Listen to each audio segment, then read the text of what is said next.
X-rays are a type of invisible radiation that can pass through our bodies and objects.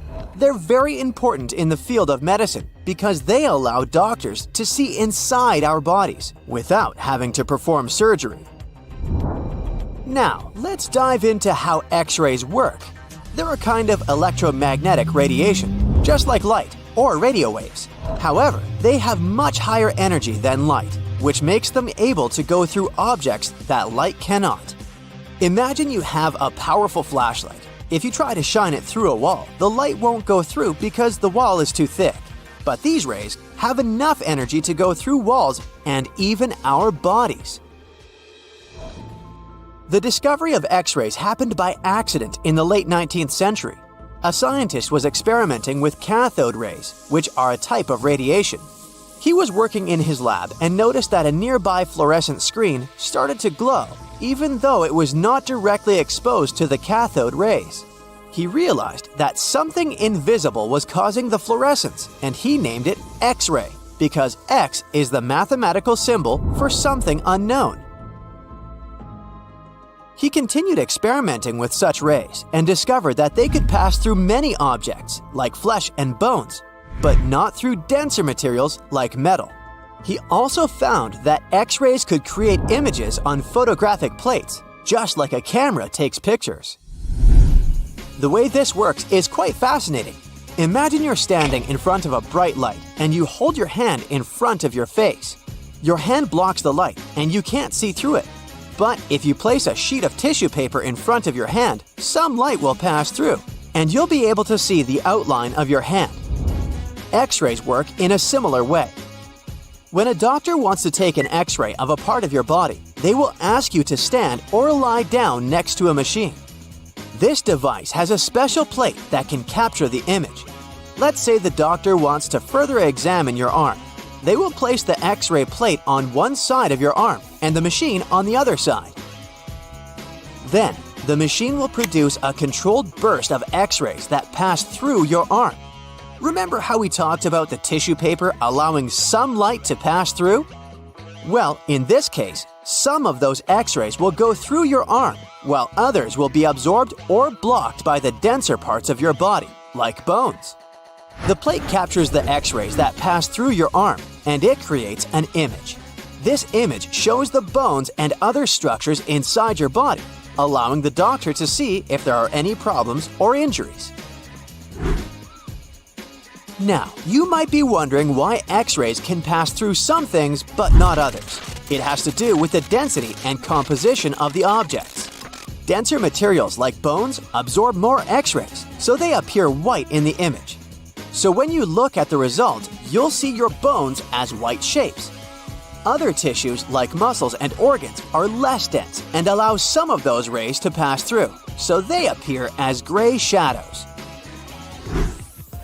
What if I told you there's a whole new way you can peek inside objects, but without using X-rays?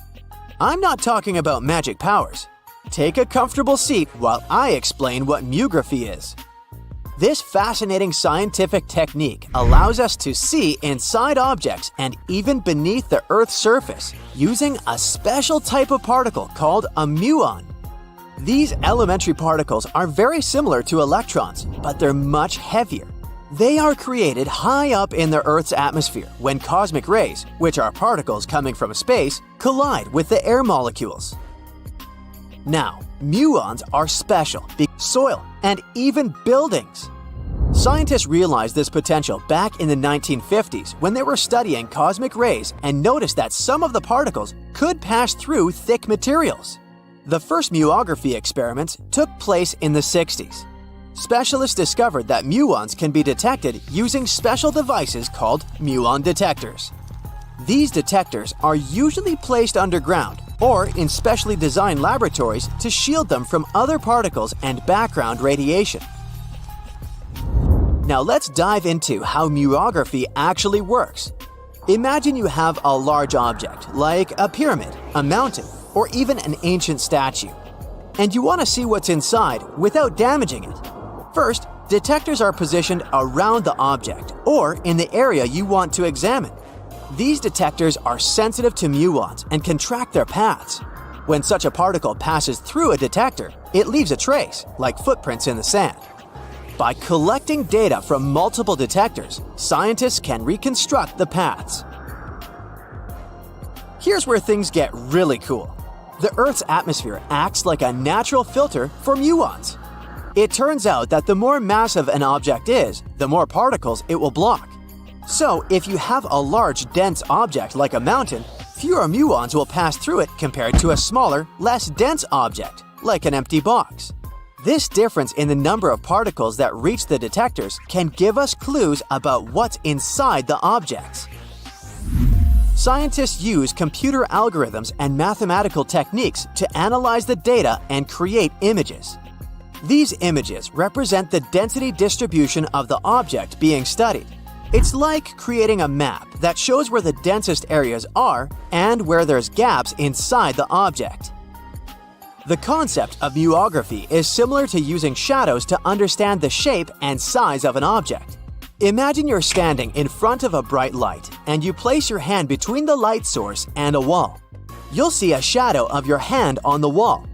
Based on the shape and size of the shadow, you can get an idea of what your hand looks like, even though you can't see it directly. This technique has been used to study various objects and structures. For example, scientists have used it to explore the inside of volcanoes and pyramids, and even to investigate the structure of mountains and the Earth's crust. With the help of this amazing technique, scientists have now uncovered new information about the Great Pyramid of Giza. They discovered something that had eluded tomb raiders for centuries. They found a hidden chamber. And guess what they named it? The Big Void. Yeah, I know, not the most creative name. They even used 3 different muon detection techniques just to be super sure that it was indeed a big, mysterious void inside the grandest pyramid of them all. Once news got out about this mind-boggling discovery, Egyptian authorities couldn't resist the temptation to explore further. So, they brought in an endoscope camera to confirm the existence of this epic void. So, they inserted a camera through one of the openings underneath the entrance, and voila! It revealed a corridor. More so, the corridor had a chevron ceiling. I can't help but imagine the ancient Egyptians using it as a cool dance floor. Another team of scientists decided to take another shot at scanning this newfound void. According to them, the Great Pyramid of Giza is a pioneer in the pyramid game. It used a technique called chevron to cover internal structures and keep them from collapsing. Now, why did the ancient Egyptians build this corridor and the grand void it leads to? One theory suggests that the corridor was built to relieve pressure inside the pyramid. Another theory says that the void could be a result of the pyramid's construction process. It could have been an internal ramp used to move roof blocks into position, and then it was left there or filled loosely with rubble. According to other enthusiastic explorers, there might be another burial chamber waiting to be discovered. They believe that the pyramids were built with a dash of randomness in the construction process. As the builders worked their magic, they realized that some chambers wouldn't be able to handle the weight of a majestic sarcophagus. So they made adjustments on the fly, creating new plans as they went along. Secant, cosine, tangent, sine, 3.14159. Yeah, that was the cheer we heard coming from the trigonometry club back in the day. For the rest of us in math class, terms such as sine, tangent, and pi were just bewildering. Who invented these and why? Was their only purpose to make it harder for students? Well, not quite. Trigonometry was invented by the ancient Egyptians. They needed this knowledge to construct pyramids, and they did a pretty good job too. The Great Pyramid in Giza still stands today, some 4,500 years after it was built. No recalls either. So let's get out of that classroom and on a journey through time to reveal the secrets behind the ancient Egyptians' precision. Here you are, standing on the Great Pyramid's construction site, some 9 miles from Cairo. Well, the city still isn't there, as you're surrounded only by the desert and teams of construction workers. They're transporting large stone blocks weighing 2.5 tons each. They're inside a wooden sled that sits on large rollers. A crew of 8 men rolls these blocks along the ground. You immediately think of the rollers on a supermarket cash register. The principle is exactly the same, but the scale is greater, much greater. Scientists estimate that the Egyptians used 2.3 million such blocks in the Great Pyramid alone. And the block in front of you is one of the lighter ones. The heaviest of them weighed up to 15 tons. But where did all these blocks come from? Most of them originated from quarries around Giza. It's not that impressive, you think, but wait until you hear how ancient engineers transported the granite used in construction over 500 miles to the pyramid. There were no railways or highways back then, but the mighty Nile was always there. Researchers even believe that the Egyptians dug a canal to connect the Nile directly to the pyramid's construction site. All they had to do then was to wait for the flood season to begin, and voila! The rising water levels floated the heavy stone blocks for them. But how did they lift the enormous stones on dry land to stack them up to the top? Did they use oversized cranes? Well, ancient Egyptians worked around this problem, literally speaking. One of the workers is now pointing to the giant ramp going around the pyramid they're building. This is how a mountain road zigzags its way to the top. If the ramp went directly to the top of the pyramid, then workers couldn't pull the stone blocks along it. It would be too steep. Scientists have calculated that 8% could be the maximum incline. So ancient Egyptians just extended the ramp around the pyramid. Again, these are all theories, as the ramp could have been inside the pyramid, as some researchers suggest. The exact building method is still a mystery, guarded by the Sphinx. That's its real name, right? Wrong. As the Great Sphinx is just the statue's alias. You know, the name writers take when they want to hide their true identity, or a singer's stage name. The Sphinx's real name, translated from Egyptian, means Horus in the horizon. That was the name for the Egyptian deity of the sky. The trail of mystery doesn't end there. As a man walks past you with a bucket of paint, he's going to add a touch of color to the Great Sphinx. Researchers found specks of this red color next to its ear. That was some strong paint, as it survived for thousands of years. You are now standing straight in front of the Sphinx. You look up. It's very tall, right? 66 feet to be precise. Now resist the urge to take a selfie. You can do it. Now you notice something else. It looks like the Sphinx is in the center of a giant triangle in the back. That's one side of the Great Pyramid. And no, your eyes are not playing tricks on you. The Sphinx really does sit in the center of the pyramid's lateral face. Here's where math comes in handy. A pyramid has 4 sides, called lateral faces. There's also a 5th face, the base, but that's not visible. It's, wait for it, face down. The Sphinx has one last mystery to reveal: its age. Scientists agree that Pharaoh Khafre built the Sphinx. He ruled after his father, who had built a great pyramid nearby. So both structures were finished around the same time. Let's talk about numbers again. You've heard of Cleopatra, the Egyptian princess described as a woman of great beauty. Hello? She saw the pyramids, but she lived closer to the time of the first iPhone than the time of the people who built the pyramids. Fascinating, right? You can see thousands of people around you. They're working hard to build the pharaoh's tomb. But how many of them are there exactly? One Greek philosopher estimated there were as many as 100,000 workers. Seems like an okay number for such an enormous structure, but it can't be true. Science simply can't back up this number. Egyptologists put the total number of workers at 30,000. And yes, Indiana Jones was one of them, at least on the big screen, but he showed up late. Egyptologists know a lot about the pyramids, but not everything. Not because they don't want to, but because they haven't yet dug up enough evidence. They can only guess how the building process went.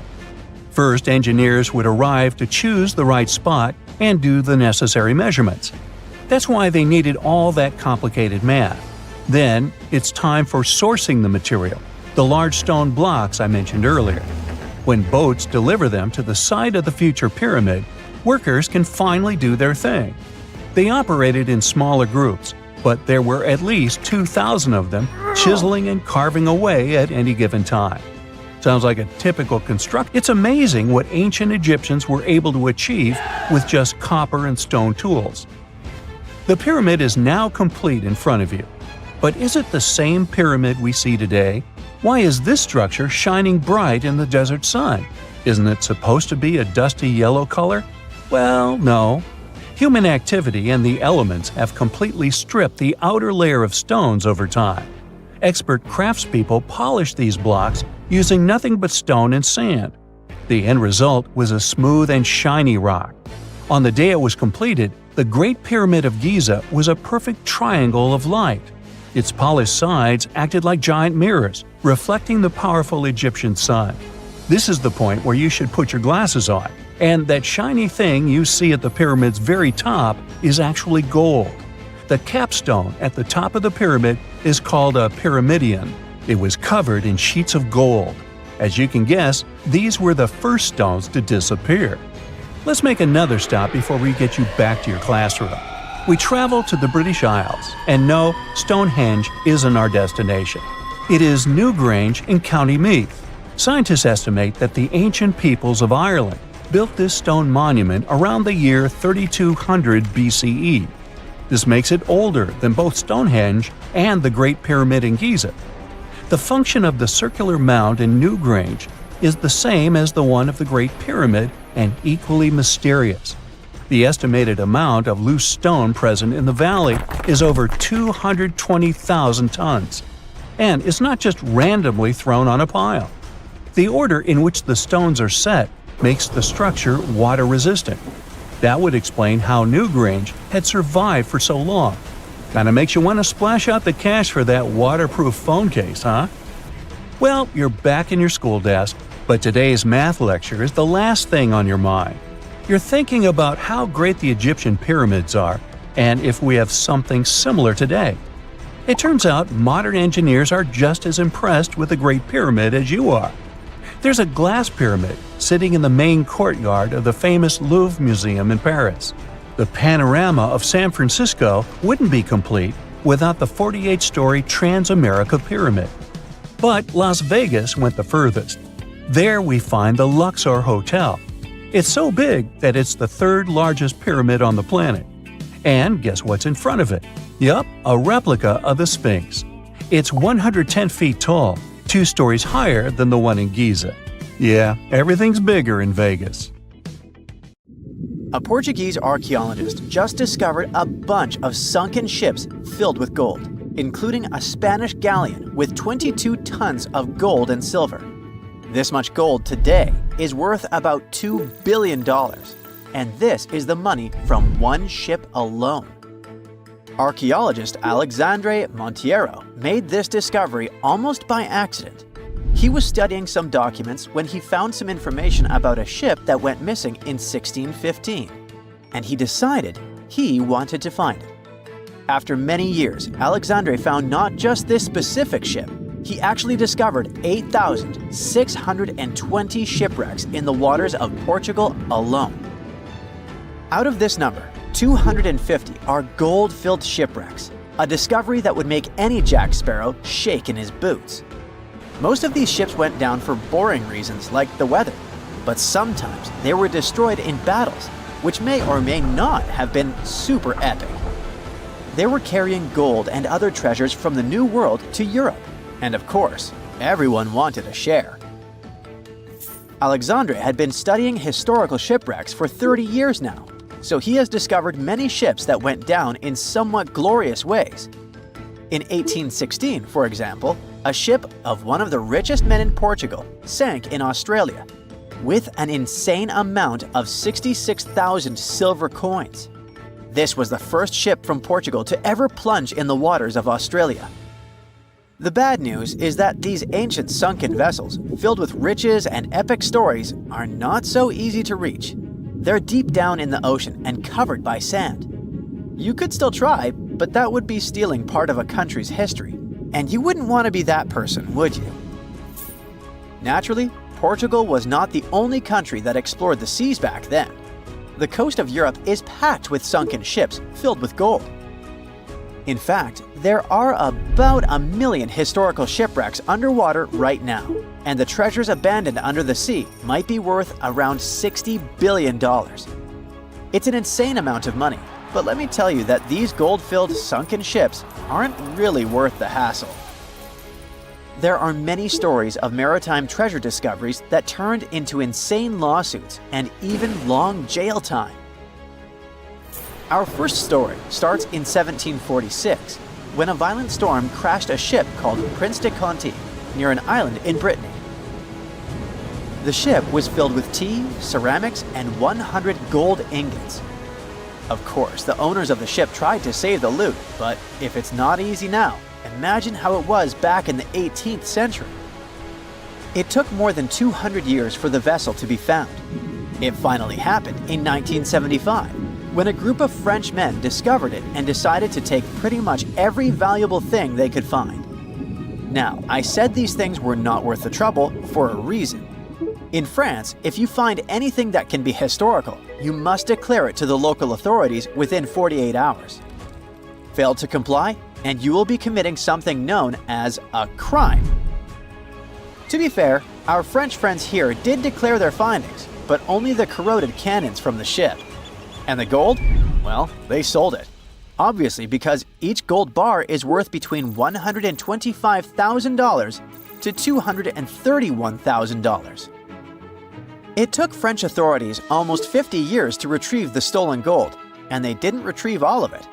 Part of it was bought by an elderly couple living in Florida, and the crime is so serious they were charged for connection with money laundering, organized crime, and the trafficking of cultural goods. The poachers also sold some gold ingots to the British Museum collection. Now, let's go back to the 1850s, when a steamer called SS Central America traveled from Panama to California and back again. This was during the California Gold Rush, a time when 300,000 people moved to California to dig for gold. Because the travel route was not easy breezy, people needed to carry their gold around on big ships. This is where our friend SS Central America comes in. In 1857, the ship had 578 people on board and about 10 tons of gold. Very few survived, and around $100 to $150 million in gold went down with the ship. All of this explains why in 1988, a group of investors from Columbus decided to finance a research project to find this ship. The research was led by a guy named Tommy Thompson. Tommy was really crazy about the idea of finding this sunken ship filled with gold. It took him years to find the exact location of the SS Central America, especially because the ship was 7,500 feet beneath the surface of the Atlantic Ocean, and retrieving it required a lot of fancy tech. A group of 161 investors paid for his adventure, but it goes without saying that they were not doing this out of love from their hearts. They invested $12.5 million in this project because they were expecting to earn at least 10 times more. But since life is not all sunshine and rainbows, 39 insurance companies sued the research team as soon as they retrieved the gold. Back when the ship was up and running, these companies insured the cargo of the SS Central America, and when the cargo was finally retrieved, more than 100 years later, they wanted to be compensated. They said it was not their job to retrieve it, but that doesn't mean they abandoned it. This crazy talk didn't stick, and 92% of the gold was given to the research team. The plot thickened when the investors were scammed by none other than Tommy Thompson, who fled with $4.16 million. He also had 500 gold coins, but he's not telling a soul where they are. Nonsense like this is the reason why most countries have rules to protect cultural properties. And yes, sometimes shipwrecks can be a cultural property. Obviously, there are many maritime treasure discoveries that happen without breaking any laws. The SS City of Cairo, for example, was a steamship that submerged in 1929 with 2,000 boxes of silver coins weighing 122 tons. A company called Deep Ocean Search retrieved the coins from a depth of 17,000 feet, which is 4,500 feet lower than the Titanic. £34 million went to the UK Treasury, and the Deep Ocean Search also got a share. The good news here is that some of the coins can be bought by collectors, legally. Paying for a treasure is probably the closest you can get to an underwater archaeology find. I know, all I did was destroy your piracy dreams. But while raiding gold-filled shipwrecks may be a crime in most countries, or just financially impossible for us mere mortals, not all hope is lost. There is about $771 trillion worth of gold lying on the ocean floor, and it doesn't have an owner. It's like an underwater gold mine, except the gold is in the water. You know how the water of the ocean is salty? Well, the gold gets mixed with the minerals in the water, so it's not like you stumble upon a gold nugget on the beach. Each liter of ocean water has 13 billionths of a gram of gold, and it's very difficult to extract such tiny particles of gold from the water. But that doesn't mean people haven't tried, and, of course, there's been a scam here too. In the 1890s, a guy claimed he had invented a thing that would suck gold from the seawater. When he got enough money, he fled the country with the cash. If you really want to get some gold, you could try to extract it from the Earth's core, which has 1.6 quadrillion tons of gold.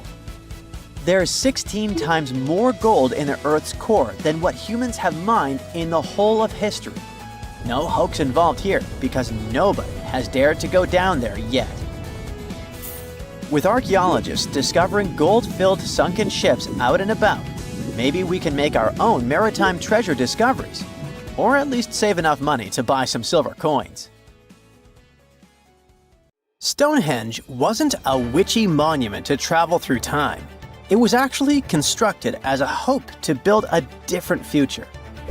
Recent research just found out that the monument was probably raised as an attempt to reunite the Britons during a period of big division. The thread of this story lies on the altar stone, the monument's most iconic rock. For years, scientists believed that the stones used in Stonehenge, including the altar stone, came from the nearby Preseli Hills in Wales. In this scenario, Stonehenge would have been built by a local community, that is, Neolithic people who would have found easy-to-access materials to build a ceremonial mound, a sundial calendar, and a final resting place, all in one. Things changed when another discovery was made. In 2018, leading-edge research pointed that the altar stone actually came from the River Tay region in northeastern Scotland, which is located over 400 miles away from Stonehenge. Scientists found similar rocks as such in Scottish monuments. You see, the altar stone is a recumbent stone, laying on its side. Many of the rocks were found in ceremonial stone circles in Scotland, and they are unique to this region.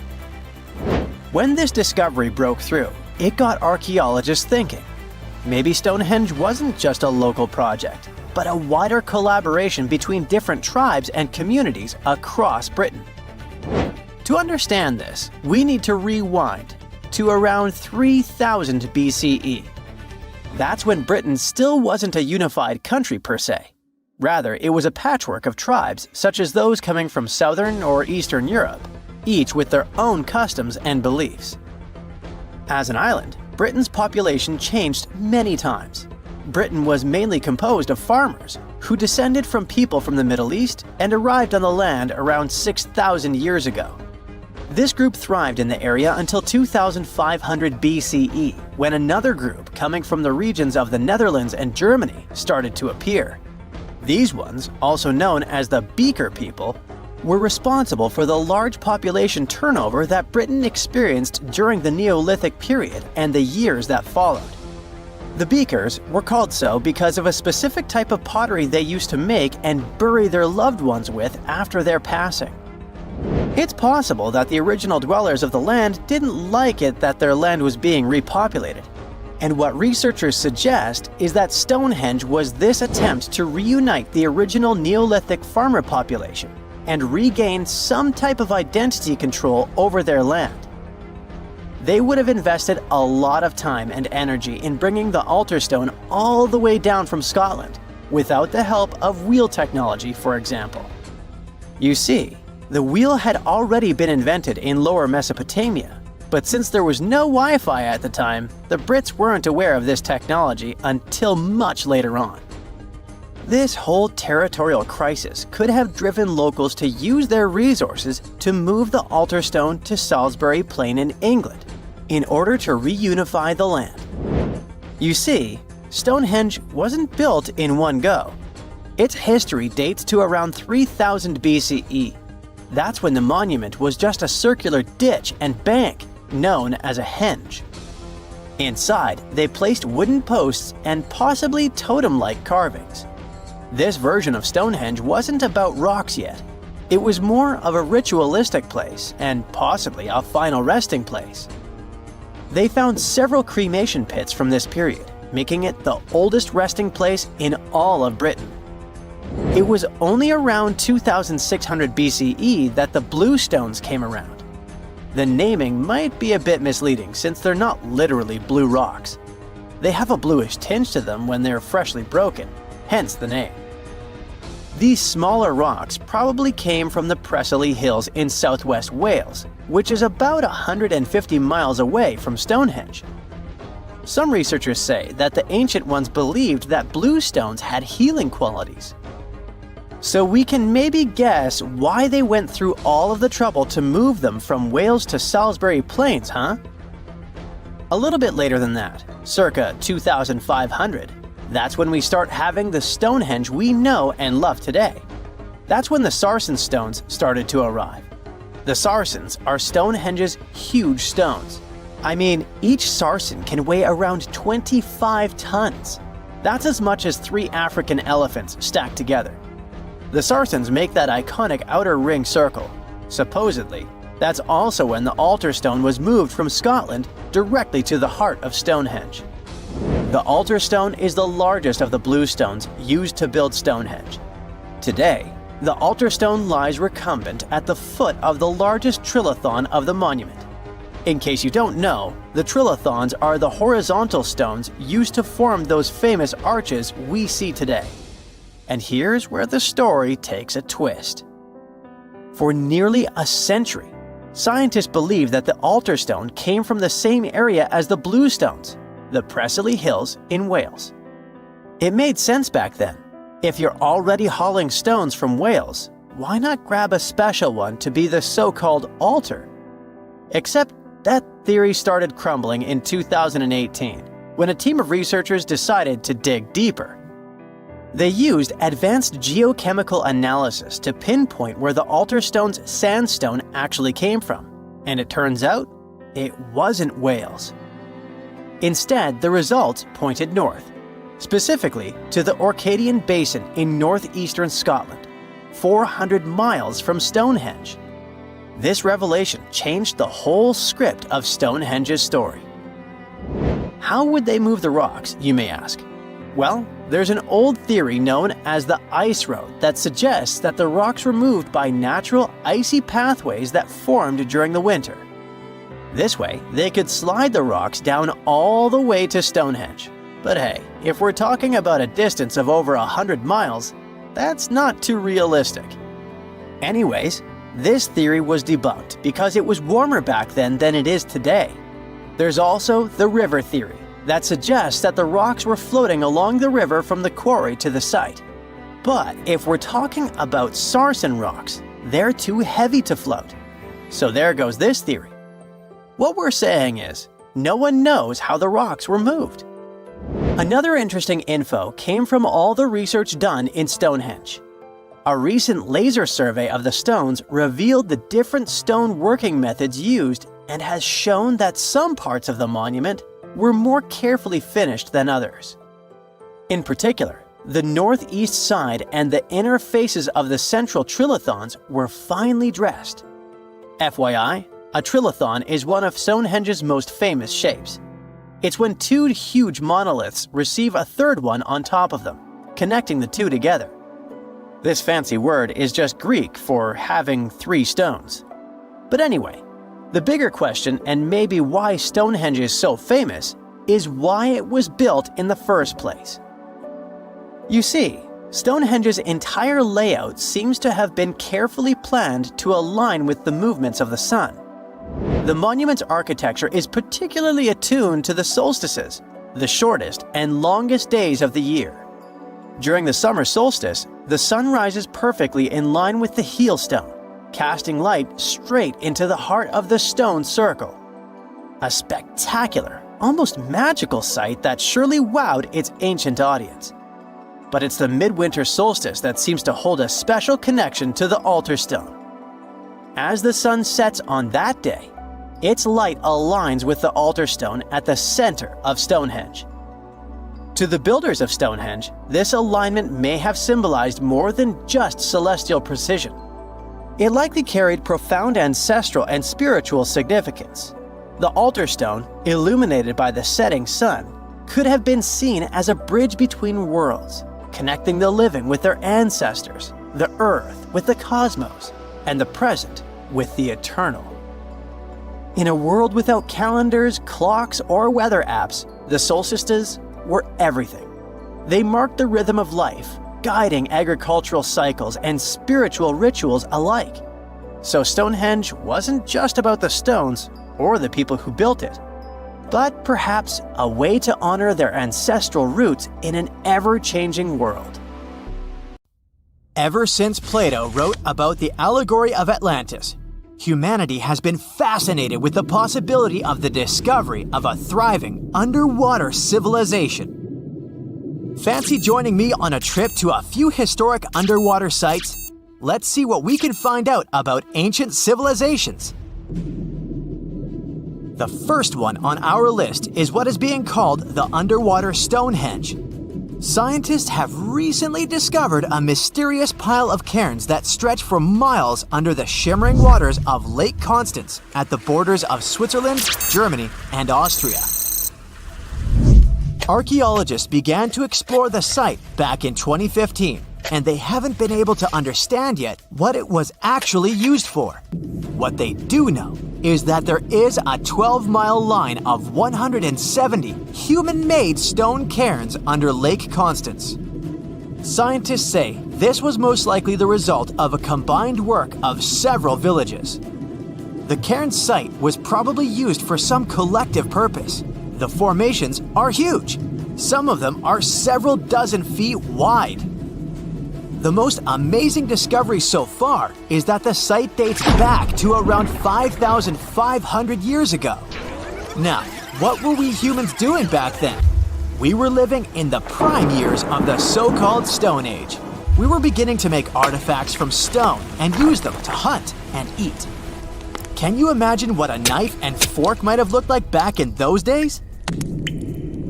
It's no coincidence that scientists call this site the underwater Stonehenge, though. Both sites are believed to have been built around the same period of time. You see, Stonehenge dates back to around 3100 BCE. Both sites carry the distinct characteristic of stone monuments built in a circle. Not to mention the fact that scientists also haven't figured out why on earth our early ancestors would feel the need to build a monument such as Stonehenge. Well, the mystery of Lake Constance hasn't been solved yet. Who were the Neolithic people from this area? And for what purpose did they go through such an amount of work and effort to build this huge stone site? Next, we're taking you on a tour of the Ryukyu Islands just off the coast of Japan. You're diving deep down to an archaeological site. But I should warn you, the waters of the Pacific Ocean are far from smooth. It doesn't take long before you see a huge structure, thanks to the sunlight shining down on the seabed. At first, it looks like Machu Picchu's ruins located across the globe in Peru. As you approach the site, you slowly figure out its forms. A pyramid-shaped structure, arches, staircases. It's something that could have easily been a palace or a castle. Could this be a sign of human activity? What you've just seen is known today as the Yonaguni Monument. It also goes by the name of Japan's Atlantis. The entire monument is about the size of 5 soccer fields and the height of a 5-story building. Its most surprising feature is its expanse of terraces. Explorers and scientists believe that Yonaguni might be 10,000 years old. But whether it's a human-made structure or a natural formation is still under debate. For Japan's top marine geologist, Professor Masaki Kimura, Yonaguni is the heritage of a lost civilization. Kimura has dived to the bottom of the ocean to explore the ruins over 100 times over the past 10 years. According to him, there are clear signs of human activity down there. On the monument's surface, there is a triangle-shaped concave that is a historical symbol of water fountains in the region. There's also a giant turtle carved on the eastern side of the structure. And, according to Kimura, turtles have an important cultural meaning. Several pieces of stone tools have been recovered from the site. Their estimated age is around 10,000 years. However, not all scientists support this theory. For many, Yonaguni is the result of thousands of years of erosion. The fact that the monument is composed of one massive rock leads them to believe it's not human-made. The defined edges and flat surfaces resemble a natural formation in Northern Ireland, known as the Giant's Causeway. The basalt columns look like the ruins of a palace, but they're actually the result of volcanic activity in the region. Now, you're flying to the coast of Greece, 4 hours away from Athens. More specifically, you're in the Peloponnese Peninsula. You dust off an old snorkel and head for a free dive on a bright sunny day. Sometime into the dive, you start noticing patterns on a seabed.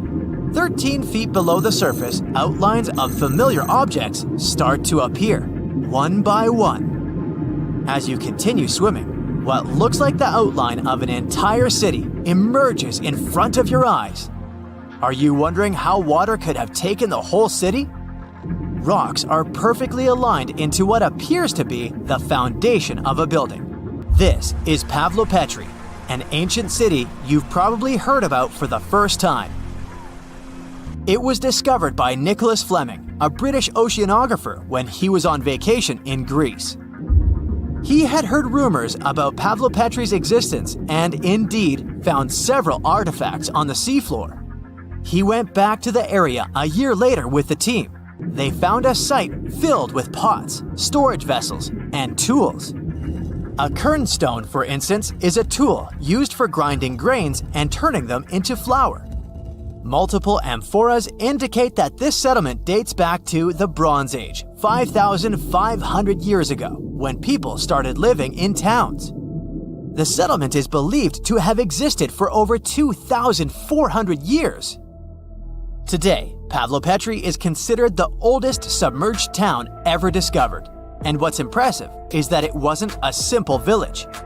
It was a vibrant port city with stone buildings, a marketplace, streets, and even squares. The next stop on our voyage is one of today's most famous underwater cities that has been turned into an archaeological park. The city of Port Royal in Jamaica exists only below the surface, but in 1692 it was one of the wealthiest cities in the Western Hemisphere.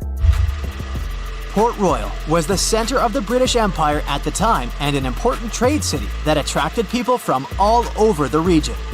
It was also home to real-life pirates of the Caribbean. On the morning of June 7, 1692, the people of Port Royal met a different fate than they had probably expected. The city woke up shaking. People were thrown out of their beds by the power of a massive earthquake, ranking 7.5 on a Richter scale. One survivor said he had seen Earth opening up and swallowing the whole town. What he said could be true, as the city was mainly built on sand. The ground swallowed buildings, roads, you name it. Geysers erupted, and finally, waves as big as 10-story buildings hit the city. About 33 acres of the city disappeared under the water. Amazingly, most of its 17th century remains are still in good condition under 40 feet of water. Archaeologists have found taverns, storage rooms, kitchens, and recreational buildings used for diverse purposes. You can also see a grand lion statue, a submerged bridge, and many picturesque arches. Of course, I saved the best for last – India. Just off its coast lies another sunken marvel. A site known as the Lost City of Cambay is located in the Gulf with a similar name. It remained undiscovered until 2001, when the National Institute of Ocean Technology made a routine water assessment. With the help of sonar technology, which sends a wave sound to the bottom of the sea, they found something far beneath the surface. Images showed well-defined geometric shapes spread along a 5-mile stretch. The remains date to more than 9,500 years ago, meaning this civilization was lost at around the end of the Ice Age. Debris recovered from the site included construction material, pottery, beads, sculptures, and even bones. Scientists argue whether these artifacts are indeed from the site, but if they truly are, then the lost city of Cambay might be the oldest civilization in the world. See this place on the map? Yeah, right there. It's estimated that around 100 people have vanished or lost their lives here. Why, you ask? Well, it seems they were all looking for this guy, Percy Fawcett. He was a British colonel, famous for his sharp blue eyes, perfectly groomed beard, and signature hat. He looked like a character from Pride and Prejudice, but lived more like Indiana Jones. In fact, this character was inspired by Fawcett's story. But his disappearance in 1925 was more macabre than any movie plot. Colonel Fawcett was bold. Not the ask your neighbor's Wi-Fi password kind of bold. I'm talking full-on, I don't care that much about my life bold. He used to be a soldier in Sri Lanka and even did a secret spy gig in Morocco, but he needed more. So in 1906, Fawcett started exploring parts of Brazil and Bolivia where no one had dared to go before. His mission was to create secret, mind-blowing maps. Okay, that doesn't sound too risky, but trust me, it was. If you want to explore the world nowadays, you just open Google Earth and, well, that's it. No danger, no adrenaline, just maybe 1 or 2 creepy street view photos. Ew. But we're talking about the beginning of the 20th century, when satellites and this weird Google car didn't exist. Back then, if you wanted to fill in the world map, you actually had to explore the land on foot. So that's how Colonel Fawcett ended up in South America. And he became famous for his expeditions to map out the wild Amazon. He was the first guy to record the locations of waterfalls in that region, for example. But then he got obsessed. Blame it on lack of sleep or whatever sketchy Amazon jungle juice he was sipping, but suddenly he was like, I'll bet there's an ancient advanced city hidden somewhere around here. Spoiler alert, there wasn't. But he was hooked on that idea. Hanging out with native Indians for so long convinced him that large groups could totally thrive in the middle of a massive rainforest. And of course, Fawcett loved a good old adventure story, especially the ones from the 16th and 17th centuries, written by European explorers. In those stories, adventurers claimed they had found huge settlements and fine roadways deep in the heart of Latin America. But Fawcett's all-time favorite story came from a manuscript written in 1753. Back then, adventurers were hunting for precious metals in Brazil when they stumbled upon a ruined city with monumental buildings, roads, and plazas.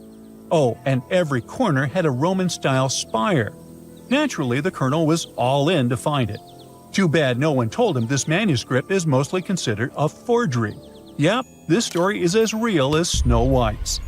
But then, things got weird. The settlement described in that manuscript was supposedly located in the northeast side of Brazil. But now, he's saying there's an advanced civilization in Mato Grosso, which is in a different part of the country. So he decided to name this new place the City of Z. Back in the 1920s, the colonel launched 2 separate expeditions to find it. But both trips failed, as he faced terrible weather, fever, and of course, exhaustion. Now, tell me in the comments, what do you think Fawcett did after 2 failed expeditions? Option A, he quit.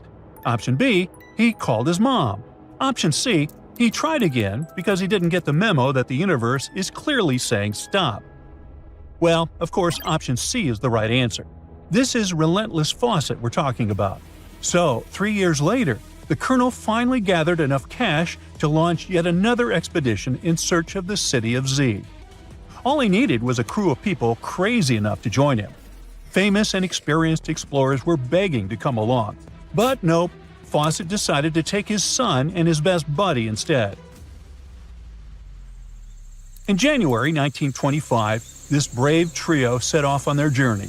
They packed mosquito nets, canned food, and made a promise, "We shall return."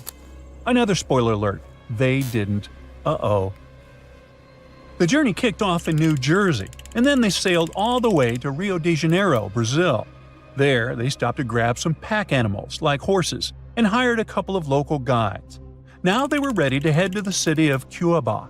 Now keep in mind the distances in Brazil are crazy huge. So this little journey was like traveling from Miami to Chicago on foot. 3 months later, they finally ventured into the jungle for the first time. And that's when the fun really began. The crew faced piranha-infested rivers, an endless maze of thick trees, and the worst part, bugs. The constant annoying zzz of a gazillion mosquitoes wouldn't let them sleep, and Fawcett's best friend's foot got huge from tick bites. But the colonel didn't have time to babysit his friend's princess foot. Oh no, he was too obsessed to take a break.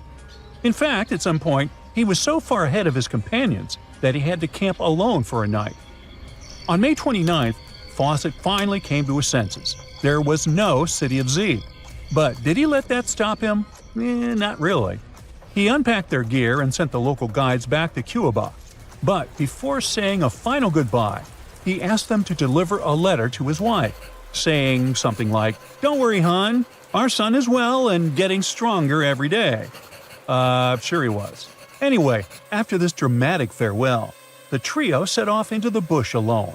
The darkness swallowed the thick forest, and then they were never seen again. Okay, that was intense, so let's fast forward. 2 years later, the newspapers were still speculating whether the trio could still be alive, and Fawcett became a legend, like Bigfoot, but less hairy. One guy said that the colonel had become one of the locals and was living his happily ever after in the jungle. Another guy said he was held prisoner by the Indians, but no one could confirm any of these sightings. It wasn't until 1928 that the British authorities finally thought better late than never and decided to look for Fawcett and his crew. By that time, they were sure their expedition had perished, but they still needed proof. And after days and days of surviving the jungle's worst nightmares, they found, well, nothing.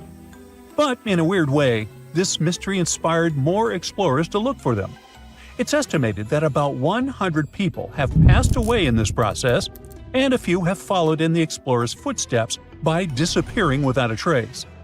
So, what really happened to the expedition? Researchers have pointed their fingers at everything under the sun: parasitic infections, starvation, drowning, jaguar attacks, you name it. Some even say Fawcett dove headfirst into mysticism and started an occult community in the jungle.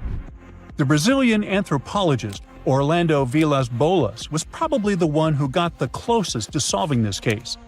Back in the 1950s, he was working with the Kalapalo Indians when they suddenly admitted to, getting rid of Fawcett. They even had bones to prove it. But it turns out a forensic analysis showed that the remains didn't belong to the colonel. So we're back to square one, and nobody knows, to this day, whatever the heck happened to them. Fawcett's quest, as we know it today, is based on some pretty questionable sources. But there is a possibility that he wasn't living in Delulu land after all. Recent discoveries suggest that his idea of a sophisticated jungle city wasn't just pure fantasy. In 2024, a massive ancient city was found in the Amazon, hidden beneath dense vegetation. Evidence suggests it was built around 2,500 years ago, and it was surprisingly advanced, featuring houses and plazas, all connected by an incredible network of roads and canals. But this city was in a forest in Ecuador, not Brazil. So who knows? Maybe the legendary city of Z is still out there. Ooh. The ancient city of Taposiris Magna is hidden on the northern coast of Egypt. These days it has very little of its former glory, but what lies beneath it may hold hold the secret to uncovering a famous mystery, that of Cleopatra, the most memorable Egyptian queen in history. The recently discovered tunnel is also known as a geometric miracle for its time. Excavations have uncovered a 43-foot-long structure below the ground, which is partially submerged in water. Its shape and construction technique are similar to that of the Eupalinos tunnel, another amazing ancient discovery. This one is located in Greece and was built by excavating simultaneously from 2 points, aiming to have them meet in the middle. The use of math and geometry to make this construction was astonishingly precise for those days, more so since it was built near a mountain. Archaeologists that have been working on the Taposiris Magna site since 2004 believe this tunnel may lead to the lost tomb of Cleopatra. The clues they found so far seem to back up this theory. For starters, the city and its temple were built by one of Cleopatra's ancestors, Ptolemy II. All the architecture seems to indicate it was dedicated to the ancient spirit Osiris and his queen Isis. Throughout her reign, Cleopatra did try to associate herself with Isis, so it may be no surprise she chose this location as her final resting place. Scientists have yet to pinpoint Cleopatra's tomb, but research continues with the help of modern technology. To study this location better, archaeologists have even used a special device called ground-penetrating radar. This tool allows us to analyze what lies beneath the ground without being intrusive. Since this tunnel is so old, research needs to be done very delicately. Seeing pictures of what's underground before you start digging is incredibly useful and has been done here since 2011. Finally discovering Cleopatra's tomb may help us piece together her story, especially what might have happened during the last portion of her life, which is still surrounded by mystery. We still don't know the exact cause of her passing. Some believe she may have let herself be bitten by a poisonous Egyptian cobra. Others have suggested that she was well accustomed to toxic substances, even hiding some in her hairbrush in case she ever needed it. But that's not to say she chose to use it on herself. We do have a lot of other interesting information on Cleopatra that's equally as impressive, like the fact that she had a stylist. Most of the images you've seen depicting this famous queen show her wearing black eyeliner. This look was put together by Airas, a woman known to have been her personal beautician. She traced the long line from her eyes to her temples, a makeup technique still used today to enhance the eyes. Airas was an important figure throughout Cleopatra's life, known also as her confidant and close friend. There are even theories that suggest Airas was there by her side when she passed away. Despite her well-thought-out looks, Cleopatra wasn't as pretty as she's described. Or at least, that's what recent research has pointed out. Sure, if we look at movies and modern imagery, she's depicted as this incredibly beautiful woman with symmetrical and delicate features. However, if we look at coins showcasing her image from back in the day, her looks are rather average. Her image on the coins might have been adjusted, too, to make the queen look stronger in the eyes of her people. So there is no trusted source available to confirm her image, but her description in most pieces of ancient literature speaks of her other qualities, like her voice and personality, not of her beauty. Cleopatra might have been the most famous Egyptian queen to this day, but she wasn't the first choice. She did have an older sister, Berenice, that was initially supposed to take the throne. Berenice passed away before she could do that, so Cleopatra took on the role and began investing in her education. She traveled throughout the country quite frequently, so she could become accustomed to her people and their needs. She was only 18 when the responsibilities were passed down to her, and immediately gained popularity because of her intelligence and education. Her taste in literature was quite good too. She was known to be a fan of Homer, the famed Greek philosopher and poet. Cleopatra loved to write as much as she loved to read. There are even claims that she wrote a book on medicine and cosmetics, but we have no evidence to this day that such work ever existed. Part of being a great leader back then meant you had to speak multiple languages. Cleopatra clearly understood that, and that's why she's rumored to have known many languages to varying degrees. Some archaeologists suggested she spoke Greek, Egyptian, and Ethiopian, as well as many Arabic dialects. She might have even spoken Latin, but there's little evidence to support this claim. She might not have had angelic looks, but Cleopatra was really careful with the way she looked, even with her diet. She was known to have enjoyed simple meals, including a variety of fish. Since she lived close to the Mediterranean Sea, it's really no surprise. As a treat, she liked to eat stuffed pigeons, which she also served to her guests. Other dishes on the menu included vegetables and fava bean soup. Fruits and nuts weren't missing from her diet either, and she was also a big fan of honey. Recently, a team of experts has even tried to recreate her famous perfume. Think of it like the ancient equivalent of Chanel No. 5. Cleopatra was known to be a fan of luxurious scents, which she believed could even influence how people treated her when they met. The basis of this scent is myrrh, a resin gathered from a local tree. Other ingredients added to the mixture were also found back in the day, like cardamom, olive oil, and cinnamon. The results may not be quite as delicate as the perfumes we know and use today. Its consistency was way thicker, and the scent lasted way longer. When she was at the height of her power, Cleopatra might have been the richest person in the world. Back in the day, she ruled over a territory that stretched across the Mediterranean, from modern-day Libya in the west through Egypt to Syria in the east. This is the largest territory ever ruled over by a woman. In today's currency, her worth might have been somewhere around $95 billion. The calendars we use today may have been introduced by Cleopatra herself. She presented the idea of leap years and leap days to Caesar, the Roman emperor she was known to have been close with. Taking her advice, Caesar made these adjustments part of the official Roman calendar. The ancient Egyptians already knew the year was longer than precisely 365 days. They discovered this by studying the brightest star in the sky, called Sirius, and concluded that a year is actually 365 and 1/4 days long.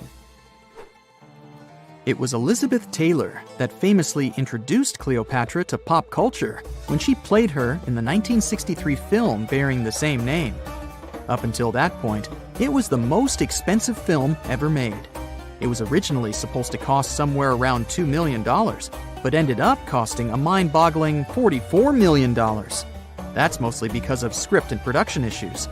To make this iconic movie, producers created 79 sets from scratch, as well as over 26,000 costumes for the cast. Elizabeth Taylor's Cleopatra costumes alone cost somewhere around $200,000. Thankfully for the producers, the movie made headlines and was well received by critics, making it a box office success. A lot of people associate Cleopatra with another famous Egyptian ruler, King Tutankhamun, nicknamed King Tut. Surprisingly, apart from both of them being Egyptian pharaohs, they have nothing else in common. For starters, King Tut lived around 1,300 years before Cleopatra did, and there is also no connection regarding their ancestry. Cleopatra had Macedonian Greek roots, while King Tut was a native Egyptian. 1,000 years ago, near modern-day St. Louis, Missouri, there was a vibrant, bustling city called Cahokia. It was a Native American city, the largest and most influential one in Mississippian culture. At its peak, around 1050 BCE, Cahokia was home to as many as 30,000 people, making it larger than Paris at the time. But what's interesting is that Cahokia didn't have any big marketplace. Usually trade was the backbone of any big city, yet this one stood out for archaeologists. That's because Cahokia wasn't about commerce. It was about culture, community, and parties. The people who lived there threw massive parties that would last for days. The city's grandest feature was its 50-acre plaza, surrounded by amazing earthen pyramids, This massive space could hold over 10,000 people. Imagine them all gathering there for festivities, dancing, drinking coffees and teas, feasting on deer, and betting on sports. The events were super lively. Cahokians would wear awesome costumes, style their hair in interesting ways, and decorate their bodies with tattoos. Athletes were playing a game called chunky, where they hurled spears at a rolling stone disc, competing to get as close as possible. The roar of the crowd filled the air, and performers showed off their skills. These celebrations were so wild, they left traces in history. After the parties ended, Cahokians cleaned up by tossing leftovers into pits. Archaeologists have uncovered these waste pits, and they were filled with food remains and pottery. One pit alone contained the remains of 2,000 deer, and that's from a single event. They also found traces of yaupon holly, a caffeinated plant that was traded from hundreds of miles away. This just shows how much effort and thought Cahokians put in their celebrations. Would you like to live in a city like this? But aside from all the fun and games, Cahokia was also deeply complex and spiritual. The city was built on a landscape that mixed dry land with swampy patches. Many people believe that this symbolized the connection between the world of the living and the dead. The people of Cahokia saw their city as a bridge between these two realms. They built earthen mounds, both for ceremonies and rituals, and as construction support. These mounds rose from the swampy areas. Meanwhile, people settled in the drier spots. Elevated pathways connected these neighborhoods, creating a physical link between life and death. Isn't it sad that some ancient metropolises that rival modern cities in scale just disappeared? Cahokia's story came to a quiet end around 1350 CE, when the city was abandoned, all due to changes in environments and weather, floods, and other problems. But the influence of Cahokia was so big, it spread to distant places. Some of their traditions, like chunky and yaupon tea, have survived in native communities to this day. Today, Cahokia is a UNESCO World Heritage Site, and it's not the only megacity we lost. About 5,000 years ago, people in the Indus Valley built some of the world's first cities. Mohenjo-Daro was an ancient city in what is now Pakistan. The city was built around 2500 BCE, and back then, it was a thriving hub of the Indus civilization. Sure, it was much smaller than modern cities, but it was quite huge at the time, around 40,000 inhabitants. It looks like the locals were crazily strict and disciplined people. The city's planning and organization were incredible. It was laid out in a grid pattern. Streets and important buildings aligned along the north-south axis, probably to match the movement of the sun and moon. They also built one of the most advanced systems for water and waste management of their time. The city had about 700 wells. Nearly every house had its own. Most homes also had private bathrooms with drainages and even underground sewers. This shows how skilled these people were at staying clean. And with all this discipline, it looks like there were no kings, queens, or even a central government. They could still have some authority, like local elites or elected officials, just not a classic strict monarchy or religion. Instead, people there cared about simplicity and order. They basically managed themselves, having standardized ways of doing things, from the way tools and potteries were made to how they traded. Which is why, unlike many other cities, Mohenjo-Daro didn't have grand palaces, temples, or monuments. Instead, they had public areas known as citadels. People gathered at citadels for rituals, meetings, and storage of grain. And it seems like this way of life worked perfectly. Scientists found some seals and weights, which means the economy was well regulated. Archaeologists found some intricate artifacts like ivory, lapis lazuli, carnelian beads, and gold jewelry. Another famous find is the small bronze statue known as the Dancing Girl, which was discovered in 1926. Mohenjo-Daro wasn't poor at all. And they also pulled off some awesome buildings. Staying clean was clearly way more important to them than displays of wealth or power. So they created the Great Bath, one of the most famous structures in the city. It's a large, watertight pool built with baked bricks, perched on a mound of earth, being almost a religious place, the closest thing they had to a temple. Meanwhile, the city itself was built on a series of mounds. They grew taller over the centuries as people added new houses and structures. Why did the city fail? No one really knows. There's something mysterious about the sculptures archaeologists found.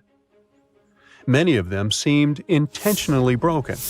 This means the city's later inhabitants, maybe invaders or something, destroyed them for some reason. Some scientists think that the Indus River may have shifted course, disrupting agriculture and trade. But there's no evidence of a flood or any big event like this. It just seems like, over time, the entire Indus civilization just gradually faded away. By 1900 BCE, the culture had shifted and didn't leave much behind. Let me tell you now about the ancient city of Kos, which is located where the modern town of Kos now stands in Greece. Imagine arriving by sea, and the first thing that hits you is the sheer grandeur of its agora, this massive public square built with stones in different colors, laid out on terraces that rise above you. It was one of the biggest in the ancient world, and it made a great impression on anyone approaching the city. This place has a rich history, dating back to around 2300 to 2200 BCE. A long time ago, local folk gathered up from different parts of the island to form a new city in the northeast. People have lived there since the Bronze Age, and over time, it became a super important center of culture and trade. And no wonder, since it's right near a natural harbor. The harbor was sheltered by two breakwaters, and people built some of the most important religious sites there, including the sanctuaries of Aphrodite and Hercules. Kos wasn't just beautiful, though. It had some brilliant design. The whole city was laid out in a neat grid, with streets crossing each other at perfect right angles, literally looking almost like a modern city. Thanks to this, moving around was super easy, and the blocks, or insulae, were big enough to fit several large houses. Kos remained largely unchanged until the 6th century CE. Over time, it started gradually shrinking in size, confined within the walls of what is now the Chora neighborhood. Meanwhile, Palmyra was an ancient city built around a beautiful oasis sometime around the 3rd millennium BCE. Originally known as Tadmor, this city flourished as a major stop on the Silk Road, linking the Near East with Asia. It was a thriving center of trade and culture. They had a marketplace, assembly buildings, grand gates. In other words, this place was bustling with life. The city has been through many hands throughout its history, from the Byzantine to Arab caliphates, which is probably why it had some awesome architecture. An interesting blend of Greco-Roman, Persian, and Arabic vibes. The Temple of Bel, the Great Colonnade, and a Roman-style theater. But, like all the others, it decayed over time.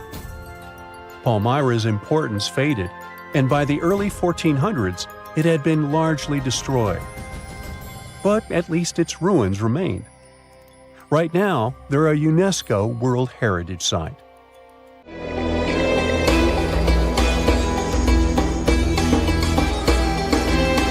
The Great Pyramid was created as the final resting place of ancient Egyptian monarch Khufu.